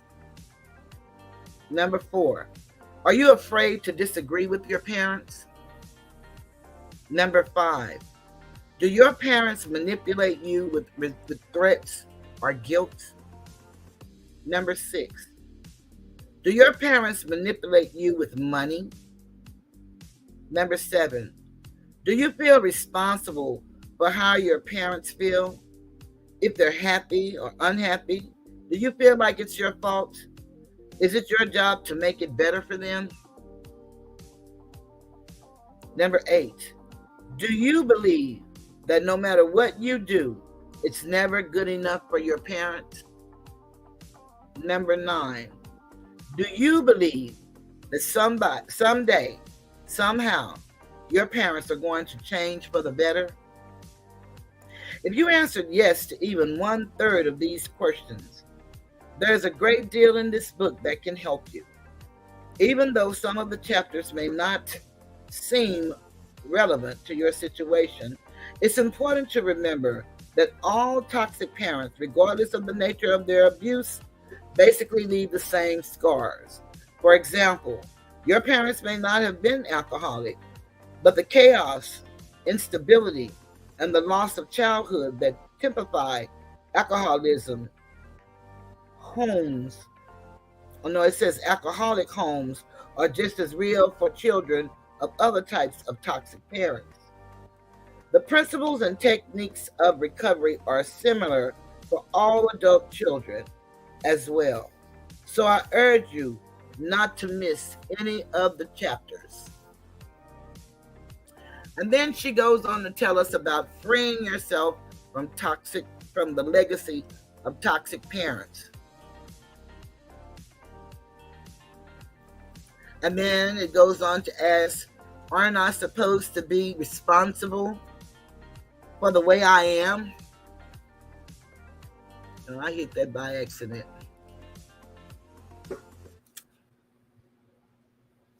And what can this book do for you? And I'm going to read that, and that'll be my last reading. What can this book do for you? We are beginning an important journey together. It is a journey of truth and discovery. At its end, you will find yourself far more in charge of your life than ever before. I'm not going to make grandiose assurances about your problems disappearing magically overnight. But if you have the courage and strength to do the work in this book, you will be able to reclaim from your parents much of the power due you as an adult, and most of the dignity due you as a human being. This work does carry an emotional price tag. Once you peel away your defenses, you'll discover feelings of rage, anxiety, hurt, confusion, and especially grief. The destruction of your lifelong image of your parents can elicit powerful feelings of loss and abandonment. I want you to approach the material in this book at your own pace. If some of the work makes you uncomfortable, give it plenty of time. What's important here is progress, not speed. To illustrate the concepts in this book, I've drawn heavily on case histories from my practice. Some have been directly transcribed from tape recordings, while I've constructed others from my notes. All the letters in this book are from my files and have been reproduced exactly as they were written. The unrecorded therapy sessions I've reconstructed are still vivid in my memory, and I've made every effort to recreate them just as they occurred.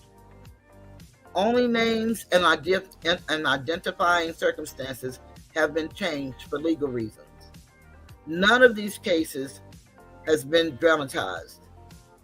These cases may seem sensational, but in fact, they are typical. I did not search my files for the most provocative or dramatic cases. Rather, I chose cases that most clearly represent the types of stories I hear every day.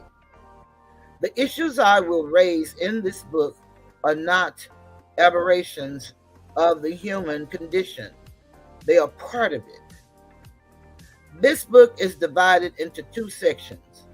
In the first, we will examine how different types of toxic parents operate.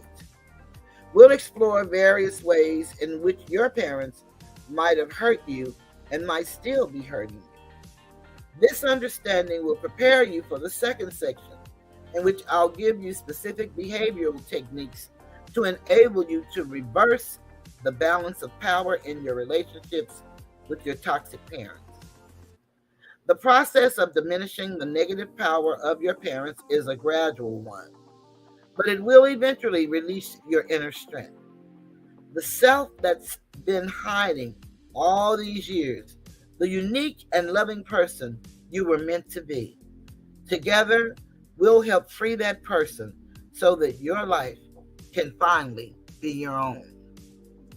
One thing I'd like to share: when I was working and reading my self-help books, going to therapy, doing my shadow work is what it's called. And it's just reconciling yourself back to the little one that's inside of you.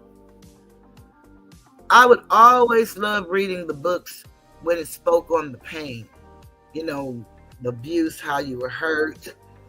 And every time I got to the section that talked about the steps that I needed to take to enter into the recovery phase, I would always change books because I felt comfort and comfortable in the pain and the woe it's me, and the feeling sorry for yourself, and the tears and the feelings that you start feeling that you've never really allowed yourself to feel, and was too afraid to take the next step.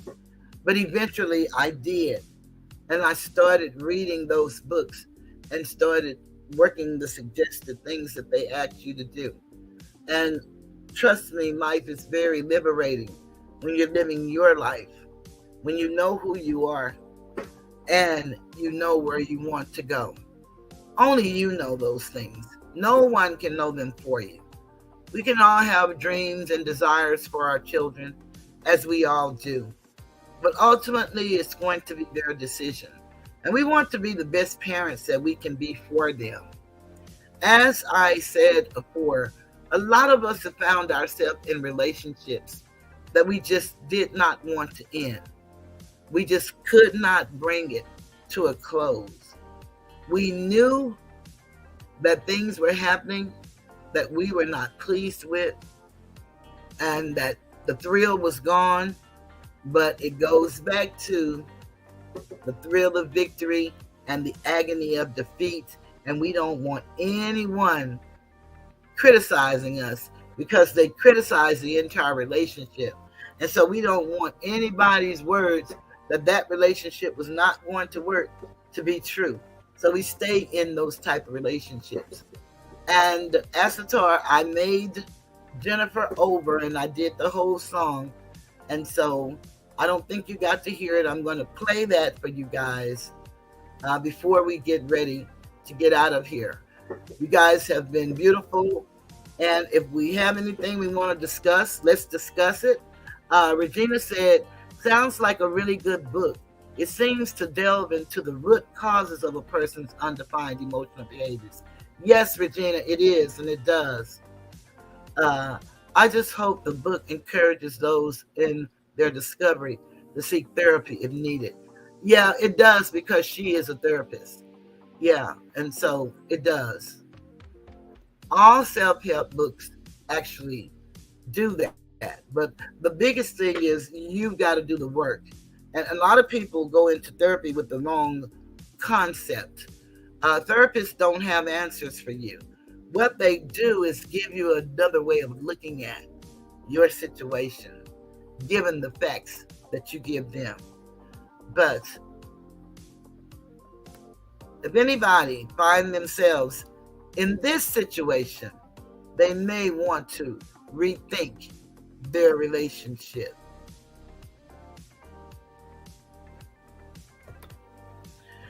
Sometimes in a relationship, be it male or female, we tend to not want to let go. No matter what's going on in our relationship, we just want to hold on. Sometimes we find ourselves singing this song. And I am telling you, I'm not going. You're the best man I'll ever know. There's no way I can ever go. No, no, no, no way. No, no, no, no way I'm living without you. I'm not living without you. I don't want to be free. I'm staying, and you're gonna love me. Ooh, ooh, ooh, love me. You're gonna love me.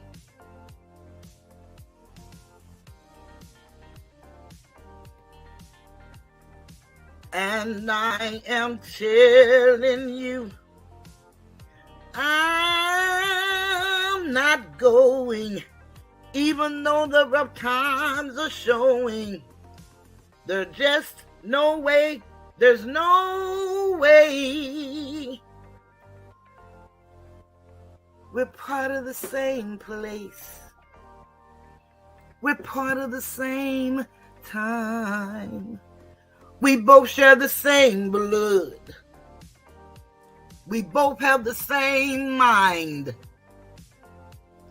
And time we've had so much to share. No, no, no, no, no, no. I'm not waking up tomorrow morning, and finding that there's nobody there. Darling, there's no way. No, no, no, no way. I'm living without you. I'm not living without you. You see, there's just no way. There's no way. Tear down the mountains, yell, scream, and shout. Like you can say what you wanna, I'm not walking out. Stop all the rivers, push, strike, and kill. I'm not gonna leave you. There's no way I will. And I am telling you, I'm not going.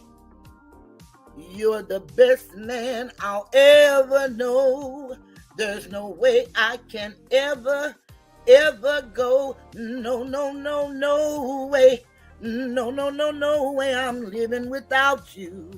I'm not living without you. Not living without you. I don't want to be free. I'm staying. And you, you're gonna love me.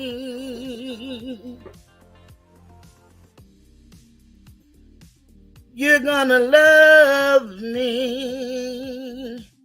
Yes, you are. Ooh, ooh, love me. Ooh, ooh, ooh, love me. Love me. Love me. Love me. You're gonna love me.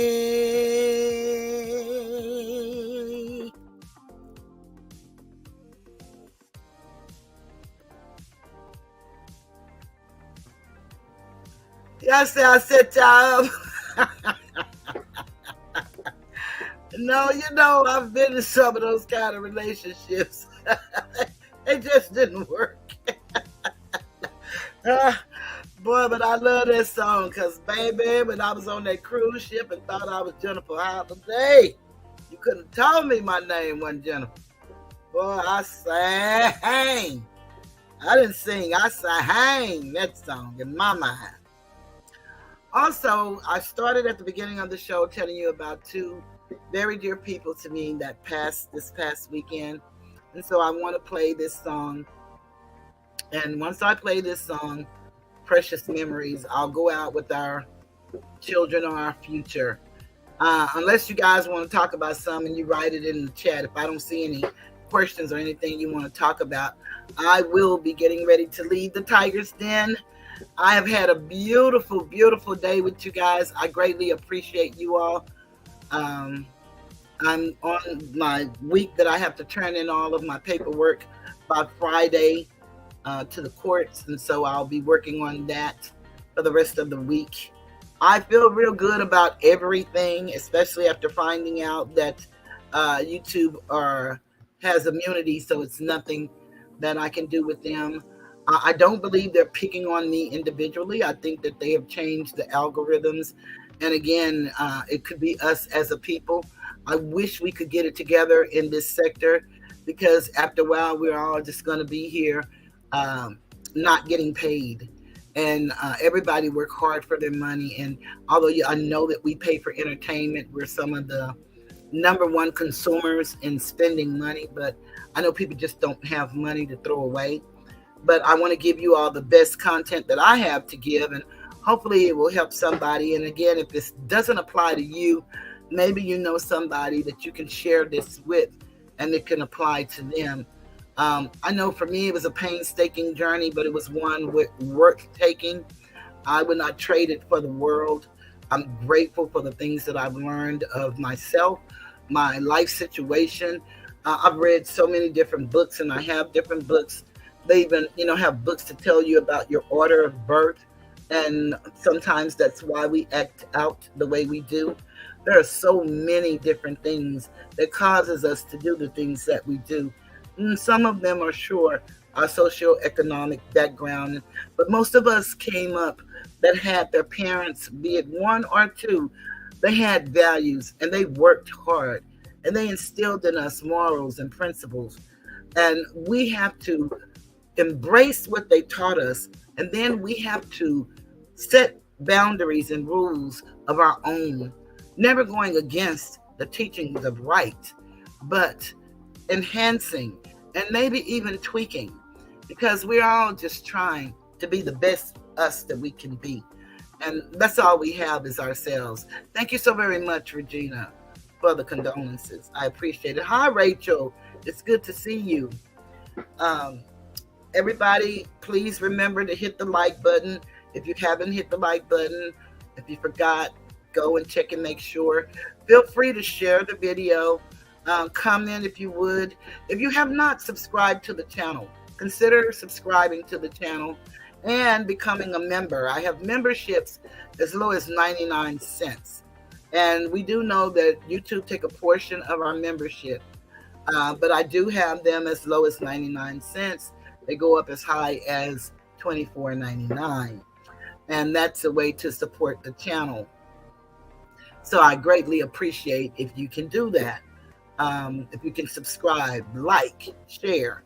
It really helps get us out into the algorithm to other areas when you share with people that you know. You can share it on Facebook or wherever you choose to share it. It's your choice.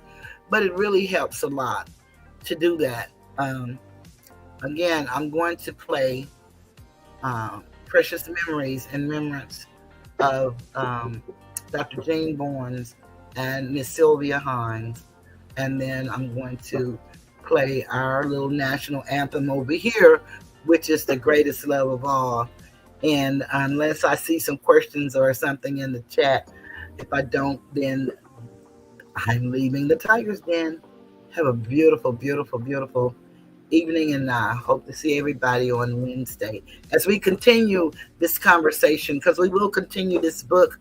If you get a chance to go back, look at I read a little bit more of the book on yesterday's video. If you get to answer some questions, you don't have to share them here on this platform. If you choose to talk about them, we can. But we do know how these people operate. I share with everybody that there's somebody going around who's pretending to be Uncle Shook's daughter. They're calling themselves Neva Booker. Matter of fact, let me try to look that up.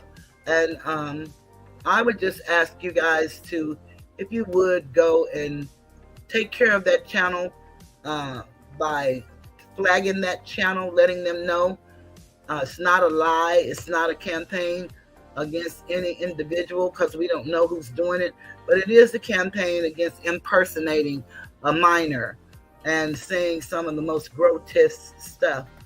And so let me see if I can find that information.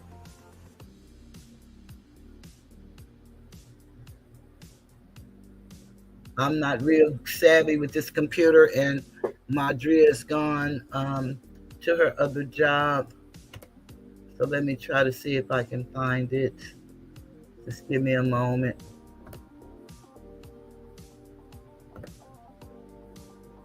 I should have told her to put it in here. But, we as the people with the sense, and we, the people that care, are going to really have to start caring. We can't allow these people to scare us into silence. That's how the tyrants rule. Fear. And there's nothing to fear but fear itself. And again, you cannot say, I don't want to do nothing because I might be next, because you're going to be next anyway. Trust me. It's only a matter of time. And especially if you have the audacity to speak in someone's chat, you become prey. No matter what you say, you could be saying the sweetest thing, the nicest thing. You could be complimenting somebody, and they will take it and use it against you. And that is unacceptable. Oh, you know where I might can find it? Let me see here. I want to look here.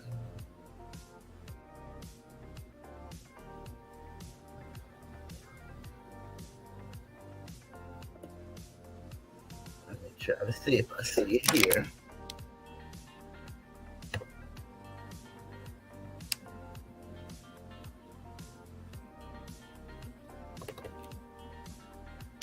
Okay, let's see here.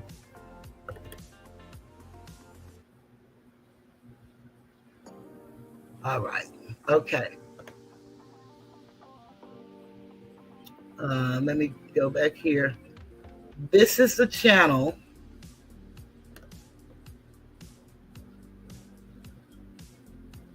Hold on a moment.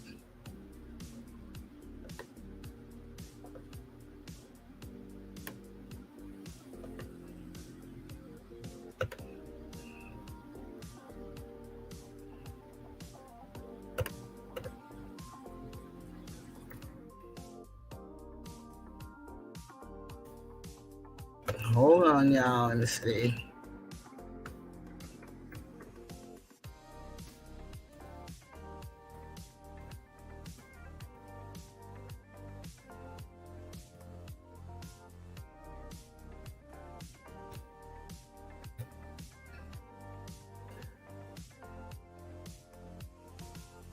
Oh man, I wanted all that on the same thing, but it didn't happen like I wanted.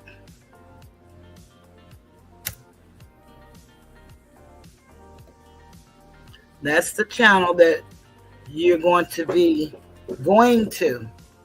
And when you go to that channel, you go to the About section, and then you hit the little flag there, and you report the user. And then you're going to put this in the URL.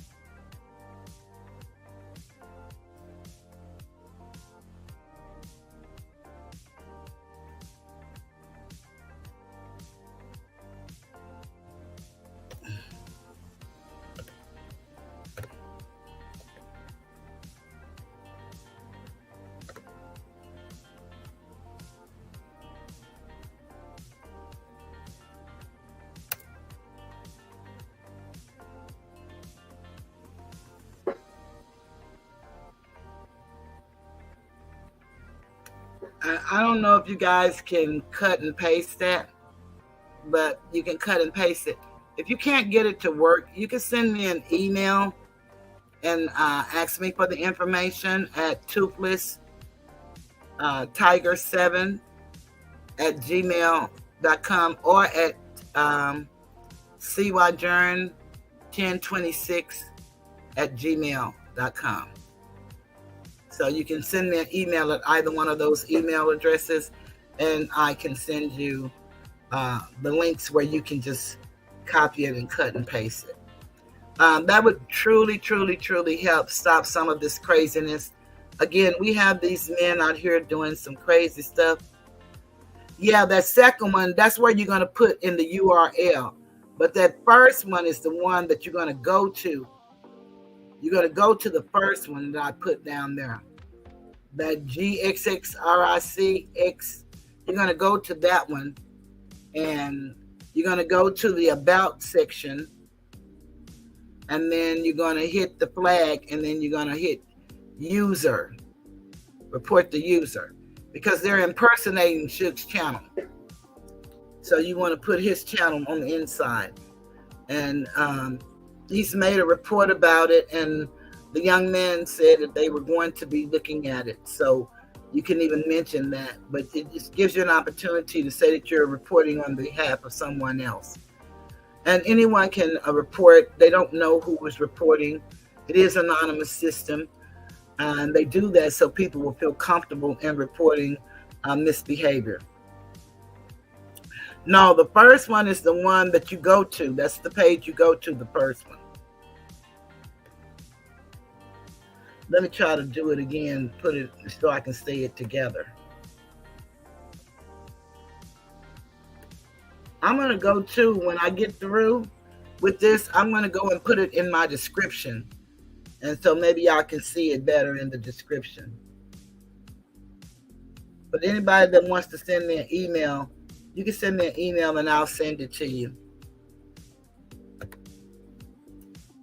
Go to this page.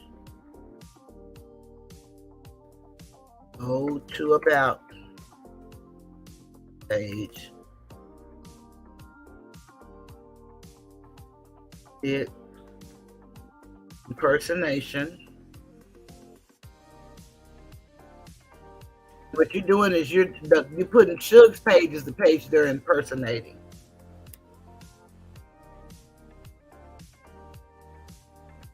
And you're gonna hit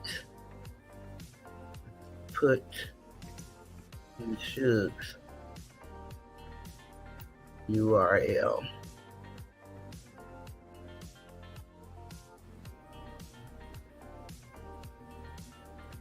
Yes. Yes. Yeah, it's terrible. That video is horrible. And it's based on a story. I don't know how much y'all know about Uncle Suge, but ever since he came on YouTube, he came on fighting, exposing scammers and stuff like that. And it's a lot of scammers in the conscious community.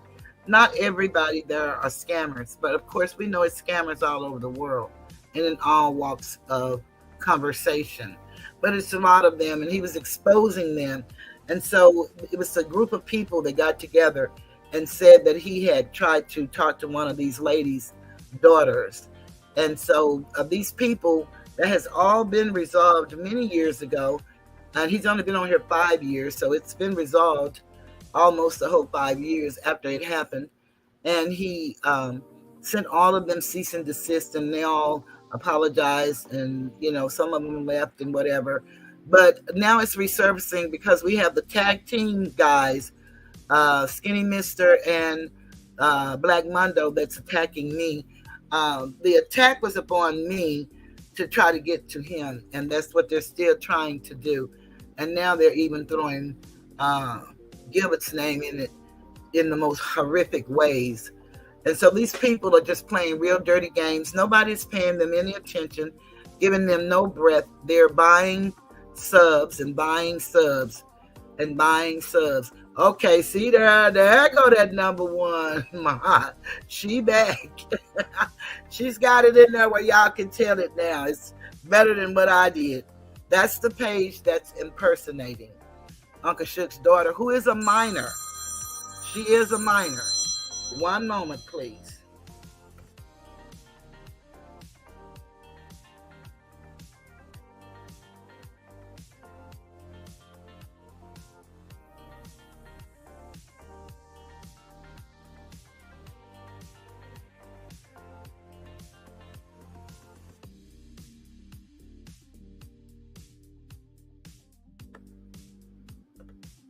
Okay, thank you. Yeah, anytime you expose the truth, that's right. And they retaliate in groups. And then what's so sad about it, the people that follow them don't really understand that they're really, promoting harm to people. To talk about someone being a groomer, and when people really do groom children, when people really do kidnap children and do the things that they do to children, to say this for the sake of likes, clicks, and views, and the cash apps and super chats is really unfounded, but these people do it every day. This man called me a child predator and was proudly saying it and say it to this day. And he thinks because he called me all these derogatory names and stuff, that makes that be me. And the harder he said, I guess he wants that to be me, but none of that's ever me. And I never ever would have thought my name would have been synonymous to no stuff like this. But unfortunately it is. And it's not until it happened to you, until you really understand, you can empathize with a person, but you don't really understand the real feeling that comes with someone putting this kind of jacket on your back. And especially if you're a lover of kids and all of the kids around you, love and trust you. It's like Asatar has been volunteering his life for 25 years to kids. And this man said that he was involved in a child sex ring, child sex trafficking ring, while he's door dashing at one overnight. Who would say some dastardly stuff like that, but someone who has no regard for human life, dignity, and self-respect? And so, it's not much we can do, and there's nothing that anybody is going to do, but the person that's fighting against it. And you do everything you can do, and then hopefully decent people will join in. And like I said, it's anonymous, so nobody has to know that you did anything. You don't have to reveal anything, and they don't tell us anything. But they have some kind of way they're able to strike down videos in the middle of a sentence, and it just seems to never work when I put bullying and harassment. And mine never takes their videos down, but they are able to take people videos down for that. Yeah, Patrick, you drive past my house every time I'm on. What difference does it make? And who cares, child? You say that every time I'm on. It does not matter. My house is on a street, so you can drive past it. I'm still going to be here. And one thing that Sugar always warned us of, these people with these initials, those are people that, that's one of them. It's probably, the one who can't drive his car because he can't afford it. And he's probably going to get a repossession on his wife's name, who continues to try to brag on what he has. He says he's rich, and we're just hating on him. I've never met a rich person that I've hated on. Hi, Angie. Never, ever, ever have I met a rich person I've hated on, because I feel equally as rich. It's some taste you don't acquire, and some taste you do. So some of the things the lifestyle of the rich and famous have, I don't want. Number one, like a mansion with 18 rooms and 3 flights of stairs. Hell, I can't even walk up one step. What would I need with something like that? I mean, really, people really don't think about what they say and who they're saying it to. I grew up when we had stairs in the projects, and we thought we were, the rich ones, and we were the poor ones.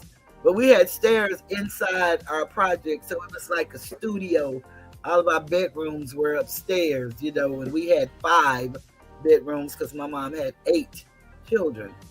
So Regina said anybody that put that label on an innocent black man is a low down, dirty, low life. But then again, if they were being exposed for wrongs, Against others, that is expected. That's what happened to me. What about putting it on a black woman? This man put this jacket on me. He said I was a child predator just because I said I didn't see bikes in a garage. And this is what this man went before the world and said, and keep saying it and laugh and think it's funny, and it's none of that, But hey, to each his own. We're gonna stand for right regardless. And it's strange how one week everybody is good friends, and tomorrow nobody likes nobody, and next week they back together again, and it's just weird. But I used to hate to hear that word. But yes, you're right, Regina. It does. It applies to both. I just never thought my name would be associated with nothing like that. That's one of the things I really hate that people do to men. Um, but I actually had it happen to me, and all we can do is what we can do. And I'm not gonna go kill nobody, and I'm not gonna go hunt nobody down, and nobody in my family is gonna go hunt nobody down. I handled it the best way I know how, and all is well and winding down. So I feel real good about me and what I've done, and what I yet do. And I'm going to continue on my path of healing, because I think a lot of those people that follow people like these two men are hurting from past ills, things that have happened in their past as children. And they probably don't have anybody to talk to. They probably can't trust anybody. Probably don't even trust themselves. And so they use this to get away. And they started out laughing at real roasting, but now they're laughing at real people's lives, like the destruction of people's lives, saying things that they're projecting, like Asatar said, saying that they would do things to children at this age. And then they try to accuse him of something that he didn't know. His oldest son, he always said he had his oldest son when he was 19, and he was 4 years older than his two baby mamas. And these people failed to say that he didn't know that the girl was actually 15 when he was 18. They met in a club. So when you meet someone in a club, you assume they're old enough to be there. But he said he felt bad about it after he found out, but they already had a son on the way. And he's very, very, very proud of his son, and has been in his son's life for 29 years, his entire life. He was there from birth to this day, and they all have a beautiful relationship. But these people want to tarnish the relationship, and the leading the charge is unfortunately Kwame, who came out with the story about his cousin who's transgender, and he brought on to read everybody. And he was found out that he dated at 27 a 15-year-old, and he says, who cares, they're still together today. Well, it doesn't matter that they're still together today. That's the issue. And so we went from that issue to now everything shift to Uncle Suge. And then we got the tag team players joining forces, and the people under them not caring. They go to work every day, could lose their jobs if something like this happened to them. But they don't care about any of that. They just want to be a part of something. And I think it's really sad that we're there. But that's where we are throughout the metaverse and the universe.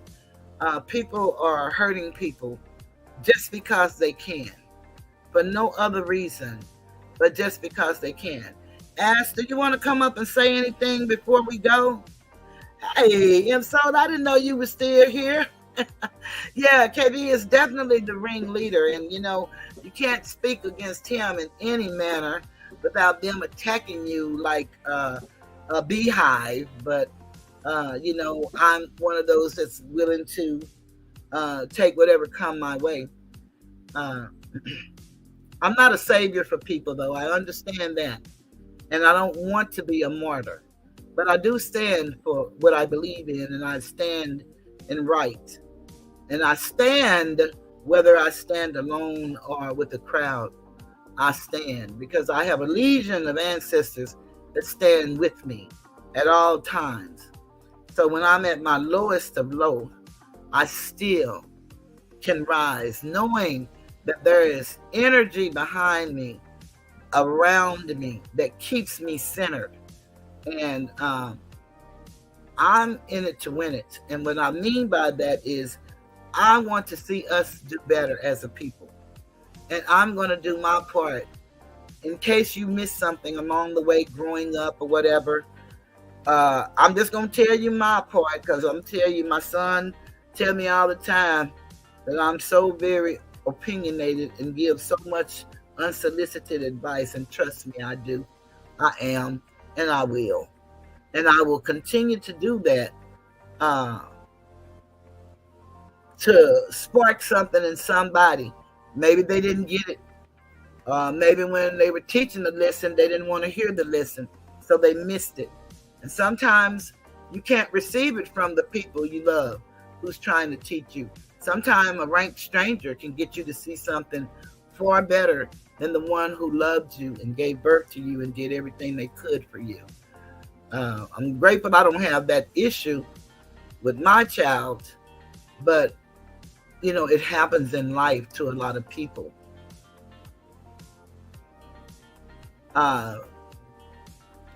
Regina M said, yes, there are a lot of them. So,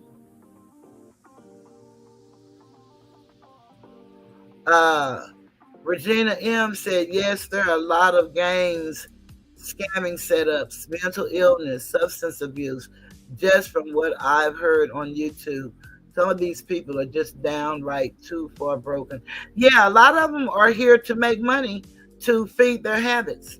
And I believe that's a part of what's wrong with what happened to Kwame. I don't know that, but I do know he drank tremendously.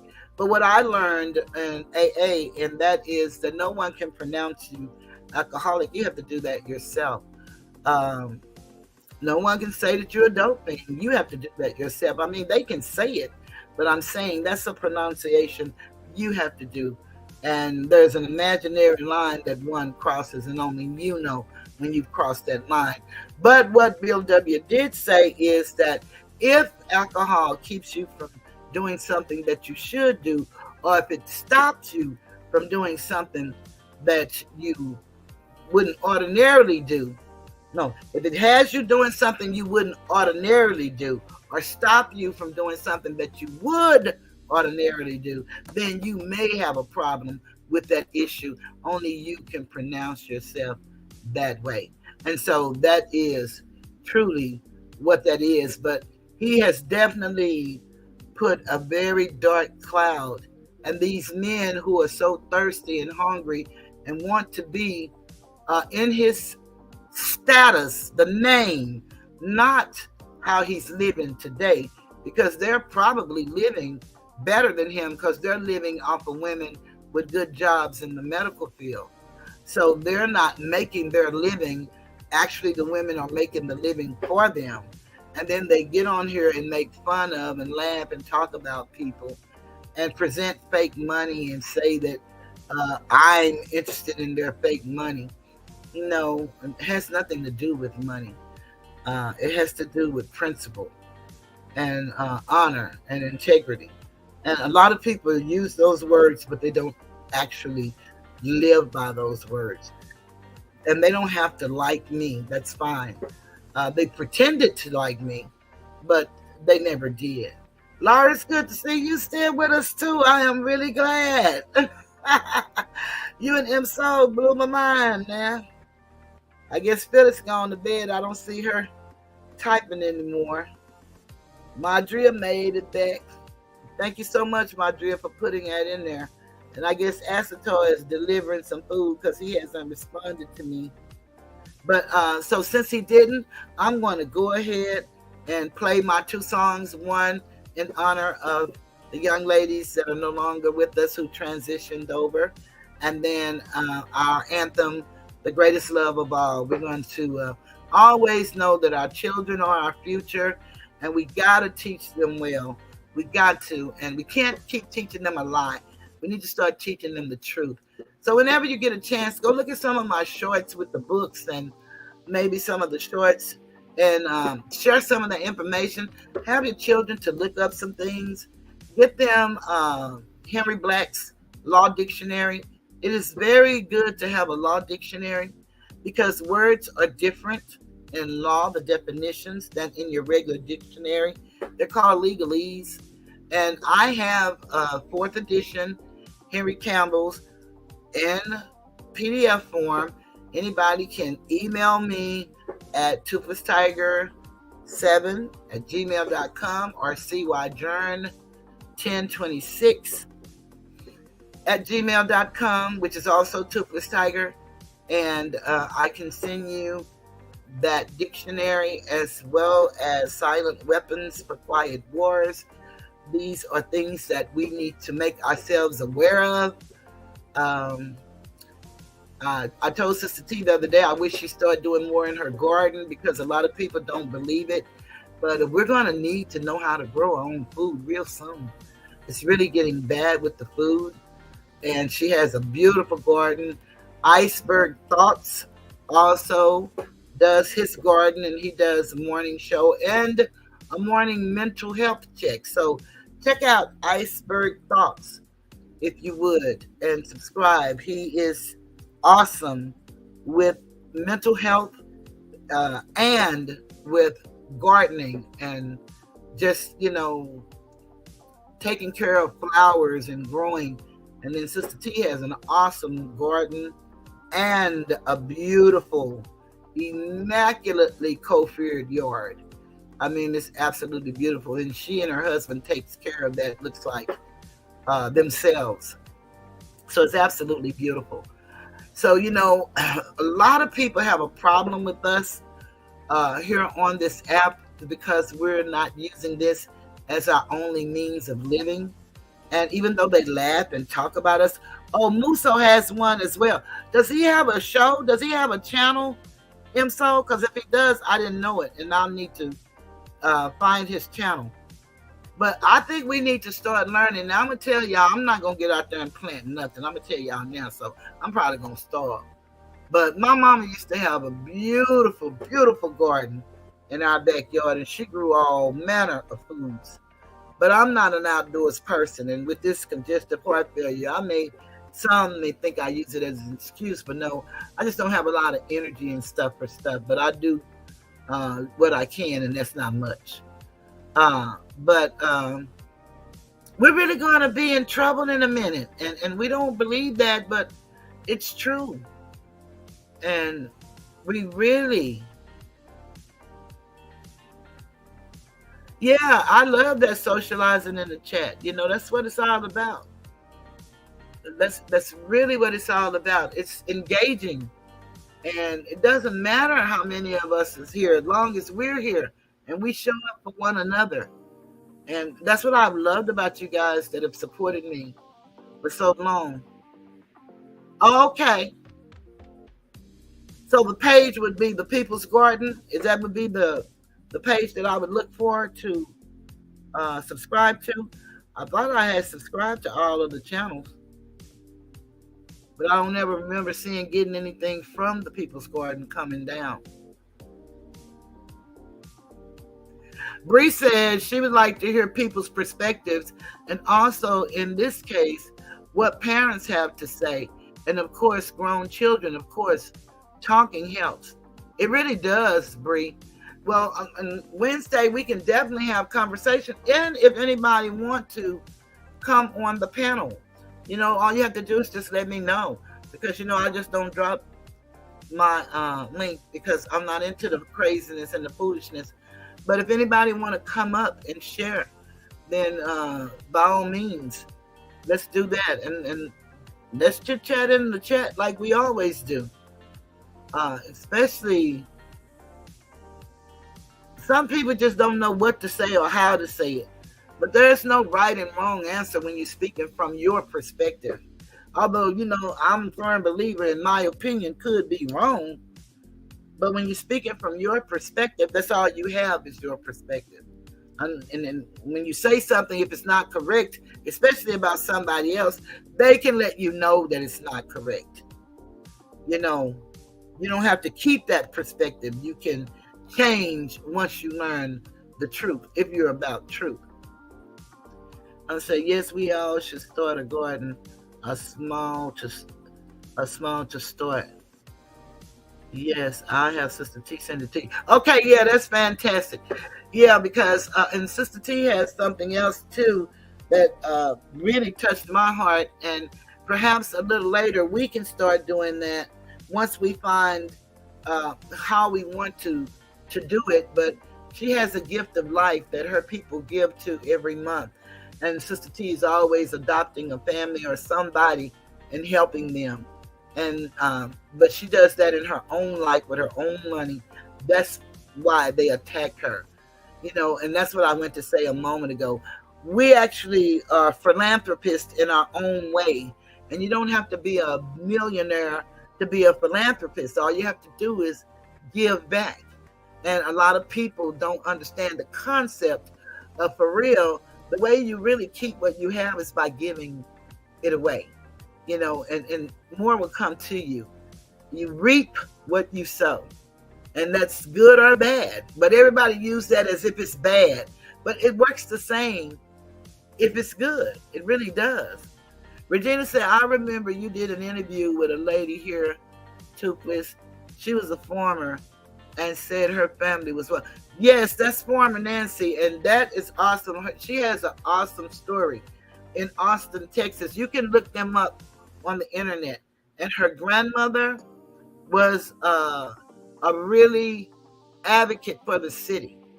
I had an attorney on here, one of his best friends, his grandfather was a city councilman, and he was a real life advocate for the people in the city of Dallas. And he, along with a couple of guys, got us the 14-1. Okay, as the 14-1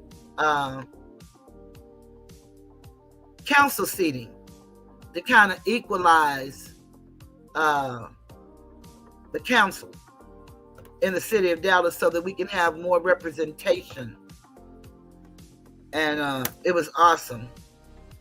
I just dropped the link for Asator.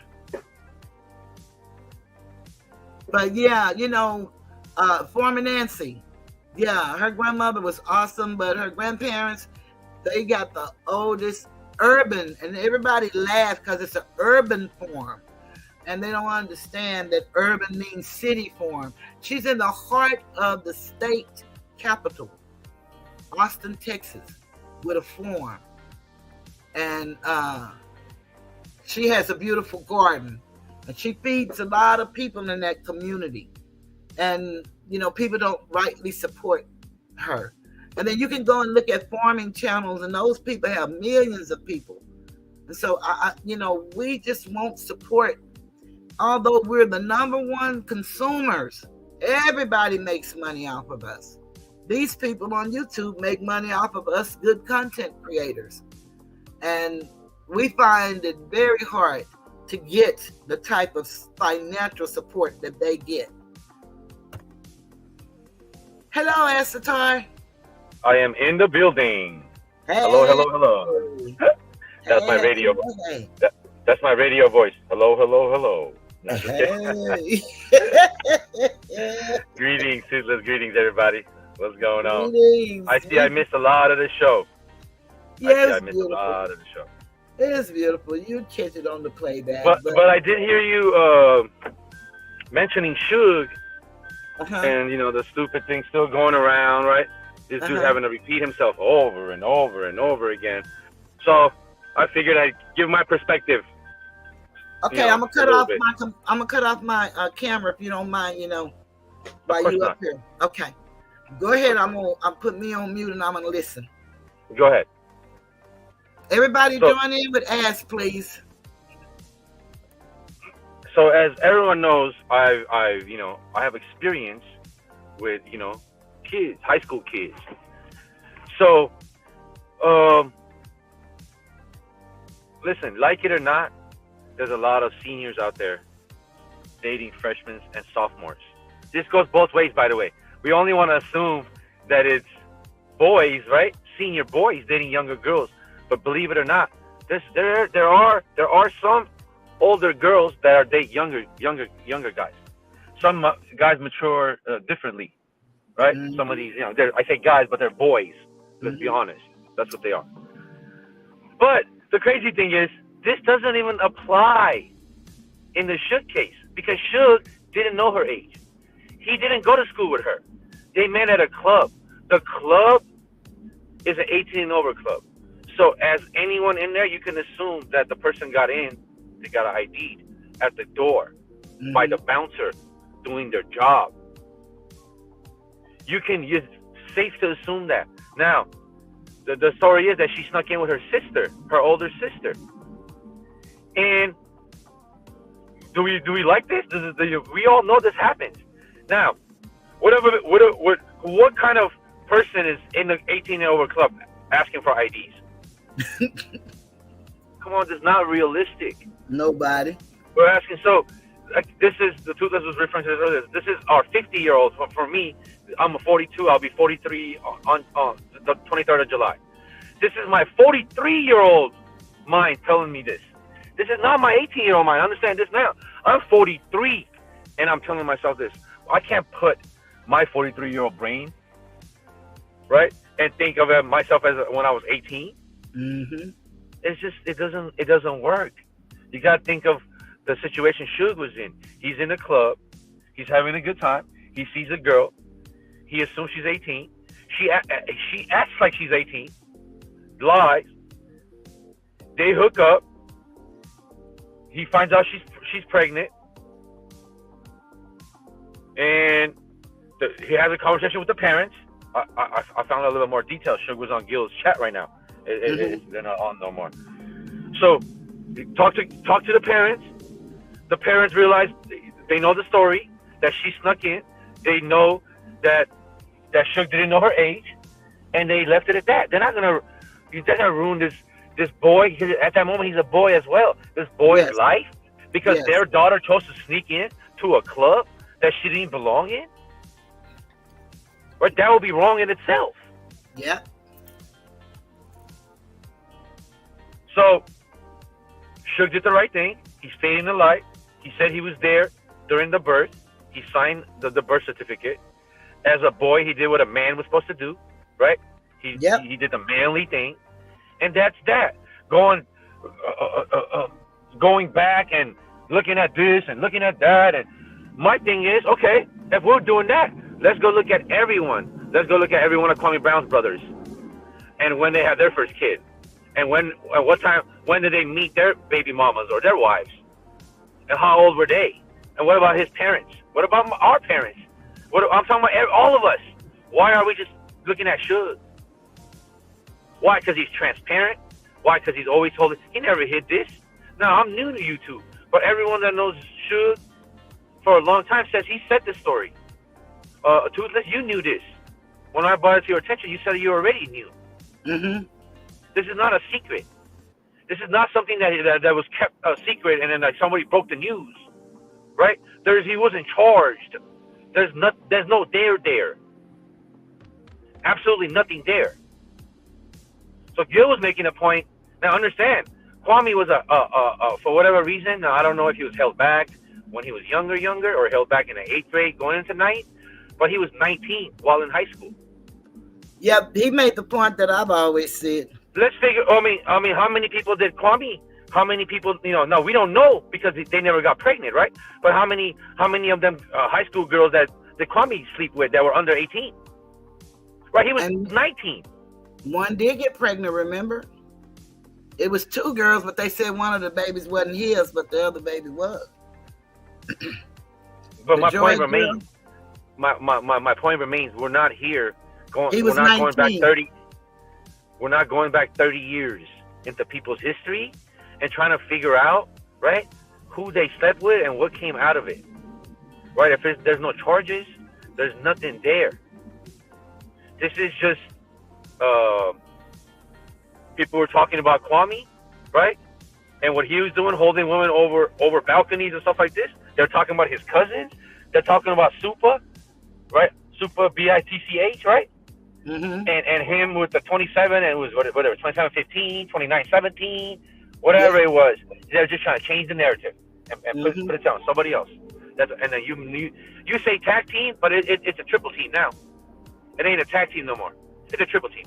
If you pay attention, everyone, what Kwame is doing is what Skinny is doing. It's what Skinless is doing. It's what Mondo doing. Mm-hmm. It's a triple team now. Whether they're talking about it then doing it, or just naturally doing it, they're still doing it. Right? They're literally,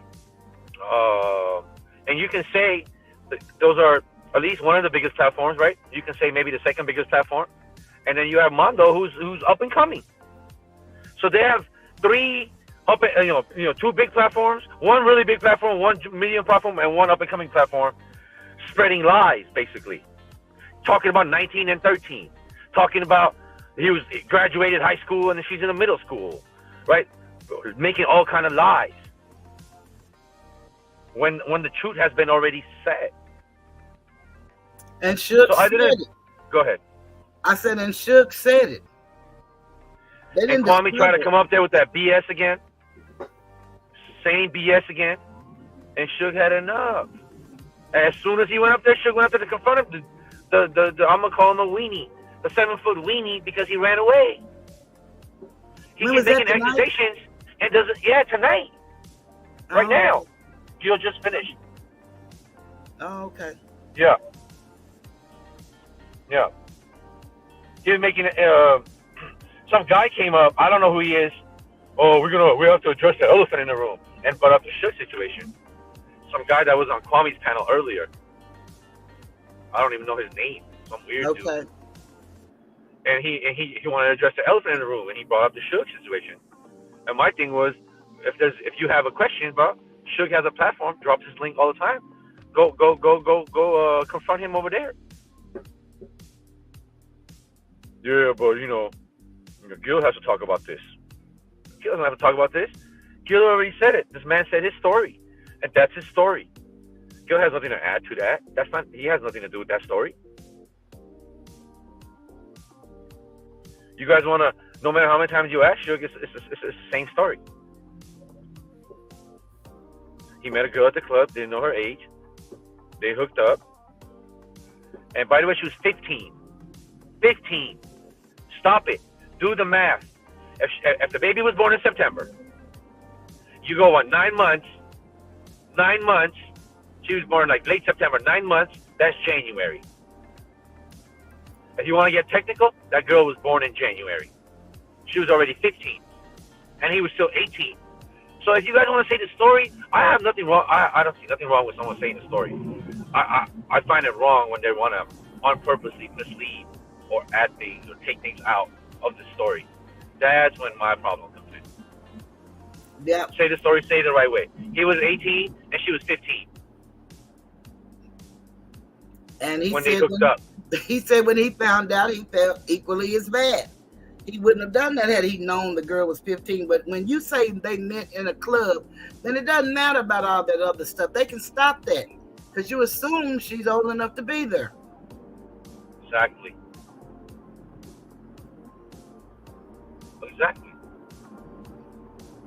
And anybody, that's my little 2 cents. But you had some good 2 cents because anybody used their morality or whatever.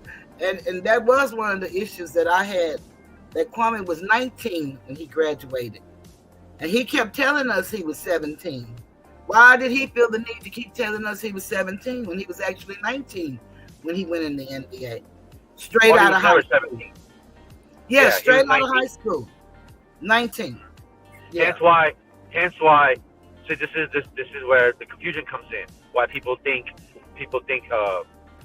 Gil was older than Kwame, right? Like I'm talking about by years, not by months, because Gil went to college 2 years, right? Gil was he was early graduate, so Gil was 17 in college. winning NIT player MVP of the NIT preseason at 17. So Gil went to college for 2 years, and they both went to the NBA at 17. So those 2 years that Gil was at college, right, getting turned down by college girls, Kwame was in high school, hooking up with high school girls. Mm-hmm. He don't want to talk about that. And he brags about that, but he didn't say it like that. So we don't look at it like that. Well, we better, since he wants to bring this up. That's what he was. Yep.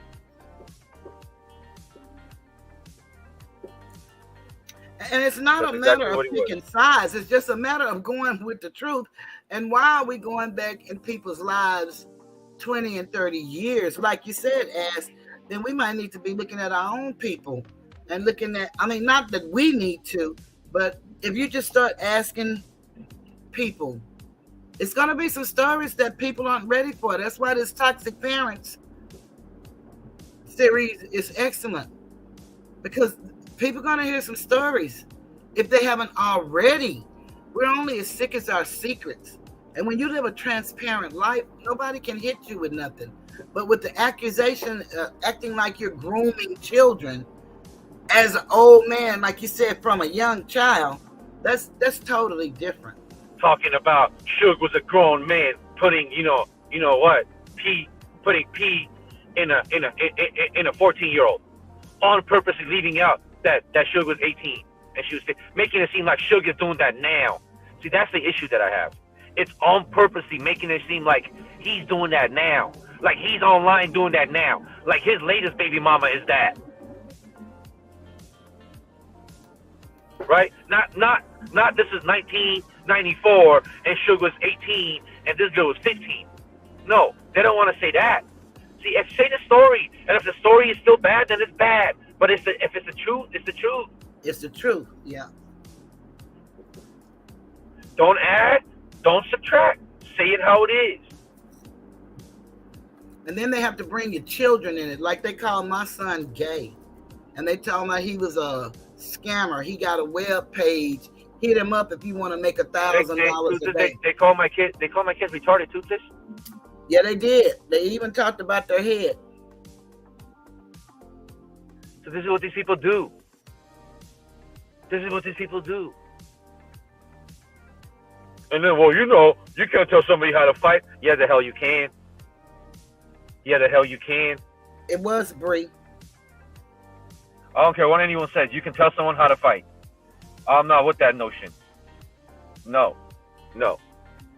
If I'm walking down the street if we're walking down the street and I accidentally bump into you, you can't just take out your gun and shoot me in the head. No. Sorry. You can, but that's a crime. The law doesn't allow you to do that. If I talk about you, you talk about me. If I talk about your son, you talk about my son. If I talk about your mom, you talk about my mom.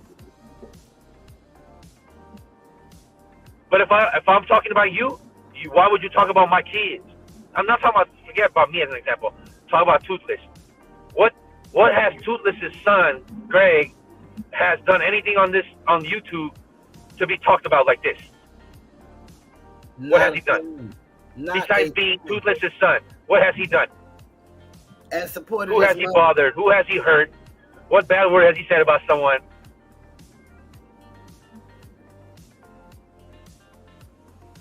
They don't care because, leave the children out of it. What age? They all are children. Mm-hmm. It's the baby. Oh, yeah. When it's your kid, right, they'll be like, your daughter's over 18. I don't know one dad that woke up when their daughter was 17 and the next morning she was 18. All right, I don't care what happens to her now. She's 18. Who does that?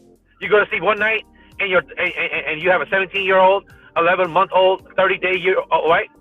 And then the next day she's 18, and then fuck it. No matter, who cares? She can just fend for herself. That's how you're only saying that because that's not your child. Let it be your child. Remember, everyone says that that's still your child. If you're 90 and you have a 70-year-old, that's your child. That's your baby. Yep. That's a not. Yeah. Oh, you're gonna be like, well, that's a 70-year-old baby. Hell yeah. To their mom, that's their baby. What the fuck else is it?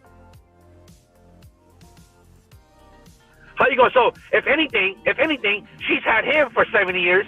You've had yours for 5 years. She's more attached to his than you are to yours. Right? Let's think about it. If you want to go logically, right? You've only had your little infant for 1 year. It shouldn't hurt as much than it should hurt toothless. It should hurt more. Since she's known her son for 70 years, let's say. So you gotta stop that. Stop that. Just stop talking about each other's kids. That's my point. And you're right about it, Bree. Bree says, as it's who you like or follow here. Bombard and bully the one who goes against the organization, but don't point at the pedos in their own circles. That's true, because it has been stated that there is one in Skinny Mister circle, and then we definitely know about that one that Armando has aligned himself with. Now he's trying to backtrack. Well, you know, supposedly today they done threw him out. Yeah. I didn't get to talk to you yet, but he made Mondo made a post. He's still on, I guess. They've been on for I don't know how many hours. But he knows that he said that about your children, what he was willing to do to your children, and he accepted it. Yeah, he didn't care about that. No, he didn't care about that. It's when the pressure now. I mean, I'm gonna give the credit to I guess Lonnie put a lot of pressure. Lonnie put a lot of pressure on him. Yeah, to Lonnie. I already shouted her out earlier in the show. Kudos, to the point where you know he connected him with 20 East, and Mondo had to make a decision. And once in his life, he made the right decision. Now, only God knows. I say it because that's what he believes. Why he chose that guy in the beginning to begin with, right? See, I say this to say this. Okay, sometimes we align ourselves with somebody, right? But we don't understand that whoever we align with, they come with baggage. Yep. Right? Now, there's good baggage and there's bad, right? Now, Armando, what you like to say that I had a lot of baggage, right? Now, I don't know what that baggage is. I don't know what he's talking about. But apparently, I have some baggage, right? Cool. But who had more baggage now, Mondo? Whose baggage is worse, Mondo? Well, so was it worth having this guy on the team to go after TY, knowing his baggage now? Was this worth it? Was you crying up there? He was basically crying up there today. How apologetic he was that this wasn't him. He did his own investigation supposedly for the last 2 weeks. He was, of course he was lying. Up to yesterday, he was still defending facts. Yeah. Or Darrell. Let's say his real name, since he's out here trying to, this dude. How are you, a 45-year-old man, walking around here acting like you're 33? Living in a whole new state. Now I get the state part. I get why somebody would lie where they're from, right? Especially when you're out here doing stupid shit like he is, right? But what I don't get is lying about your age.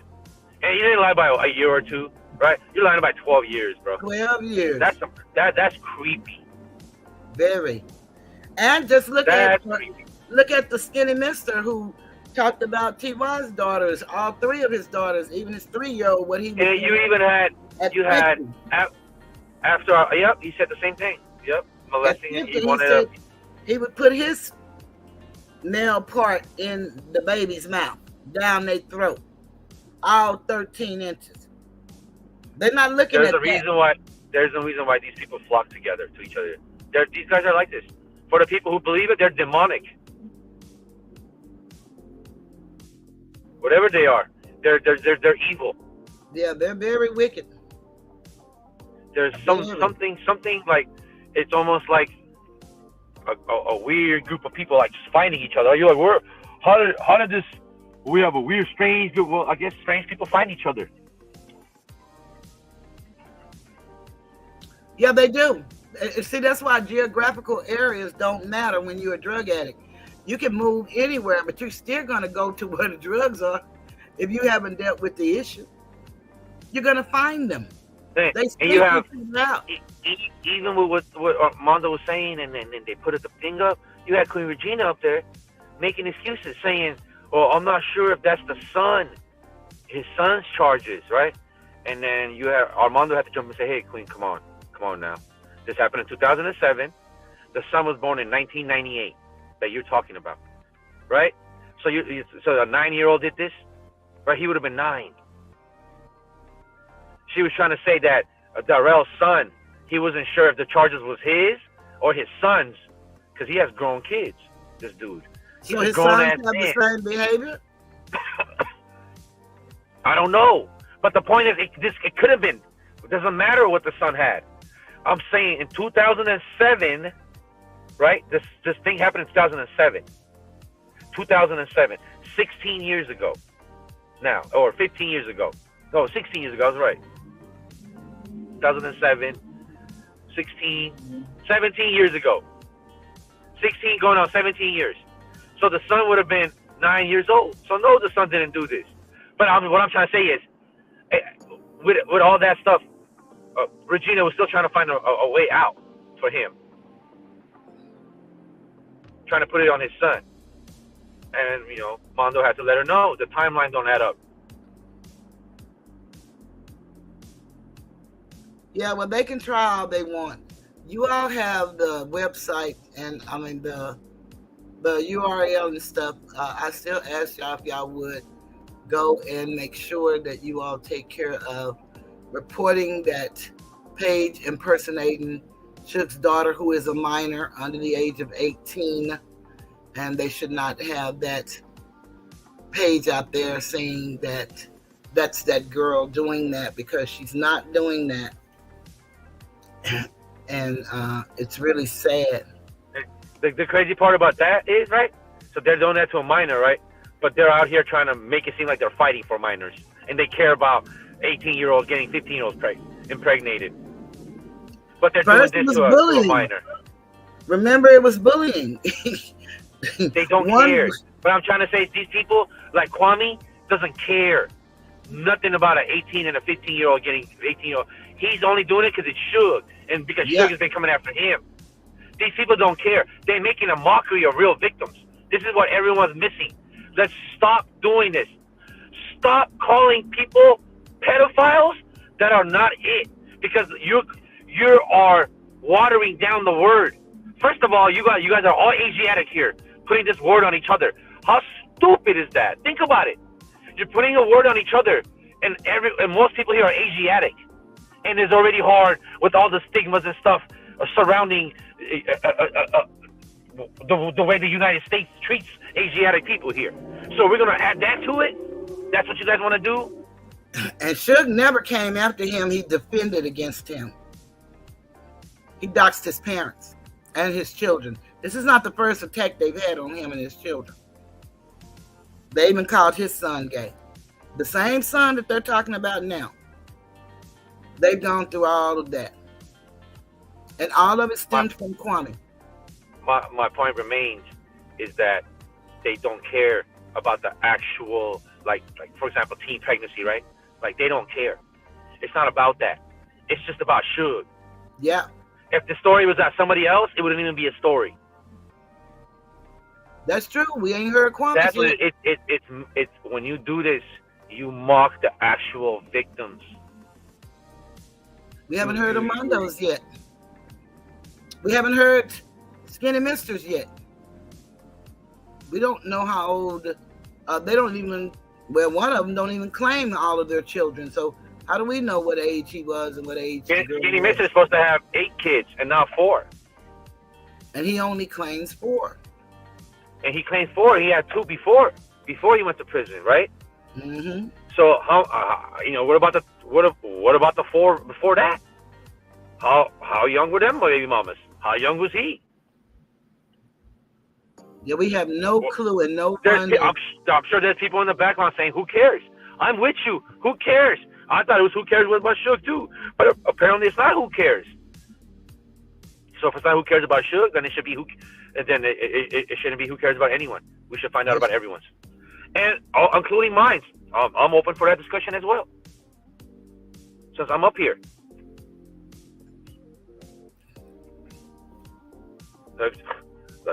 We gotta stop that. Just quit it. You guys, we have gone past what's in criminal records, right?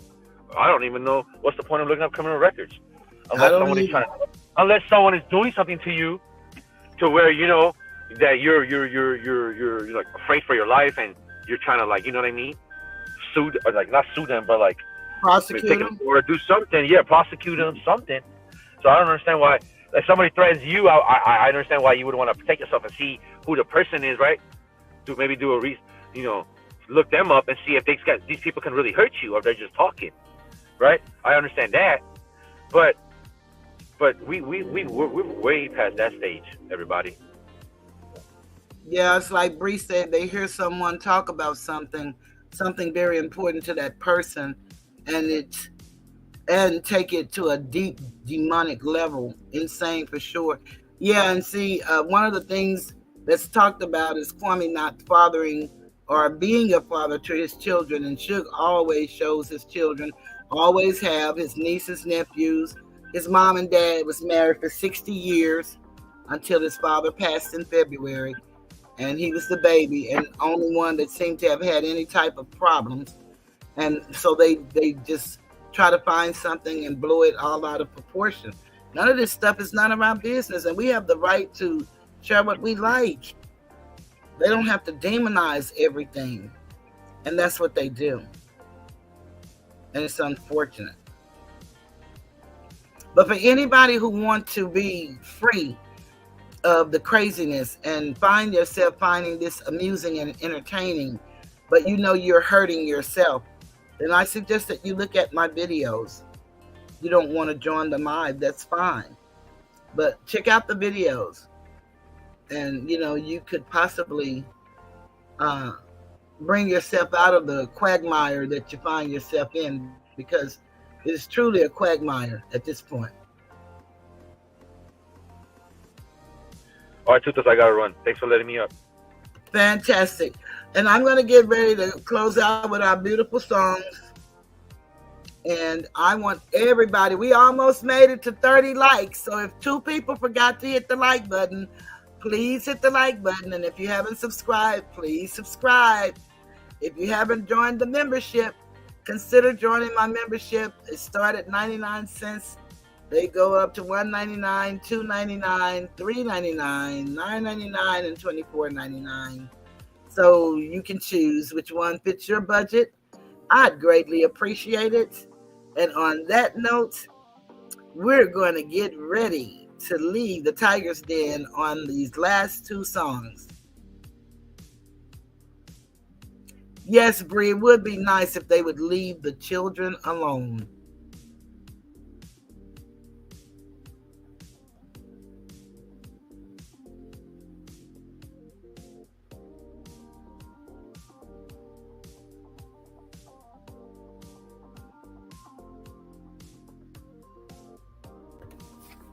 Precious memories, how they linger,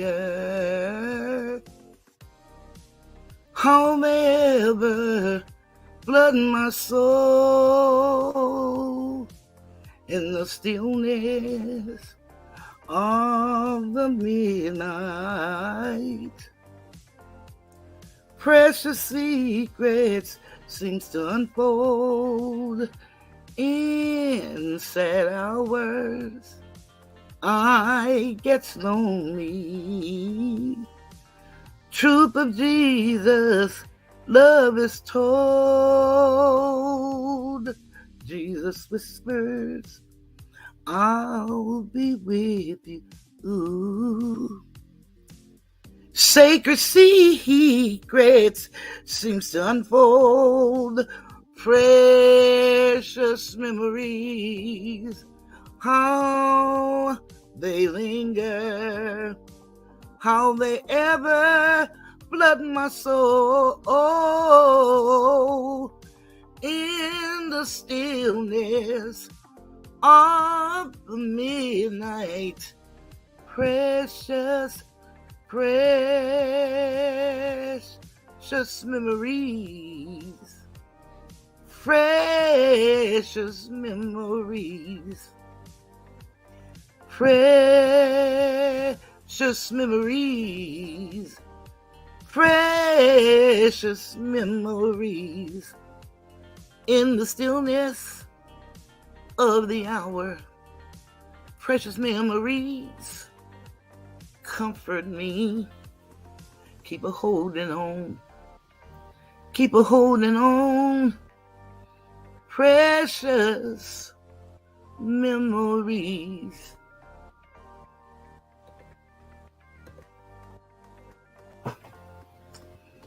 I believe the children are our future. Teach them well and let them lead the way. Show them all the beauty they possess inside. Give them a sense of pride to make it easier. Let the children's laughter remind us how we used to be. Everybody's searching for a hero. People need someone to look up to. I never found anyone to fulfill my needs. A lonely place to be. So I learned to depend on me. I decided long ago never to walk in anyone's shadow. If I fail, if I succeed, at least I live as I believe. No matter what they take from me, they can't take away my dignity, because the greatest love of all is happening to me. I found the greatest love of all inside of me. The greatest love of all is easy to achieve. Learning to love yourself is the greatest love of all.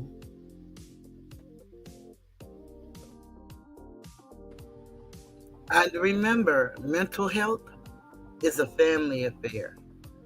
So if you would, please check out my video from last night and go back and listen to this one. And dare to take the journey. It's worth it. Did you know that mental health is a family affair? It's a family affair. It's a family affair. It's a family affair. It's a family affair. Well, one child grows up to be somebody that just loves to learn, and another child grows up to be somebody you just love to burn. Mama loves the both of them. You see, it's in the blood. Both kids are good to mom. Blood thicker than the mud. It's a family affair. It's a family affair. It's a family affair. Oh, a family affair. It's a family affair. It's a family affair. Nobody wants to blow. Nobody wants to be left out. You can't leave because your heart is there. But you can't stay because you've been somewhere else. You can't cry because you look broke down, but you're crying anyway because you're all broke down. It's a family affair. It's a family affair. It's a family affair. Well, it's a family affair. Hey, hey, hey.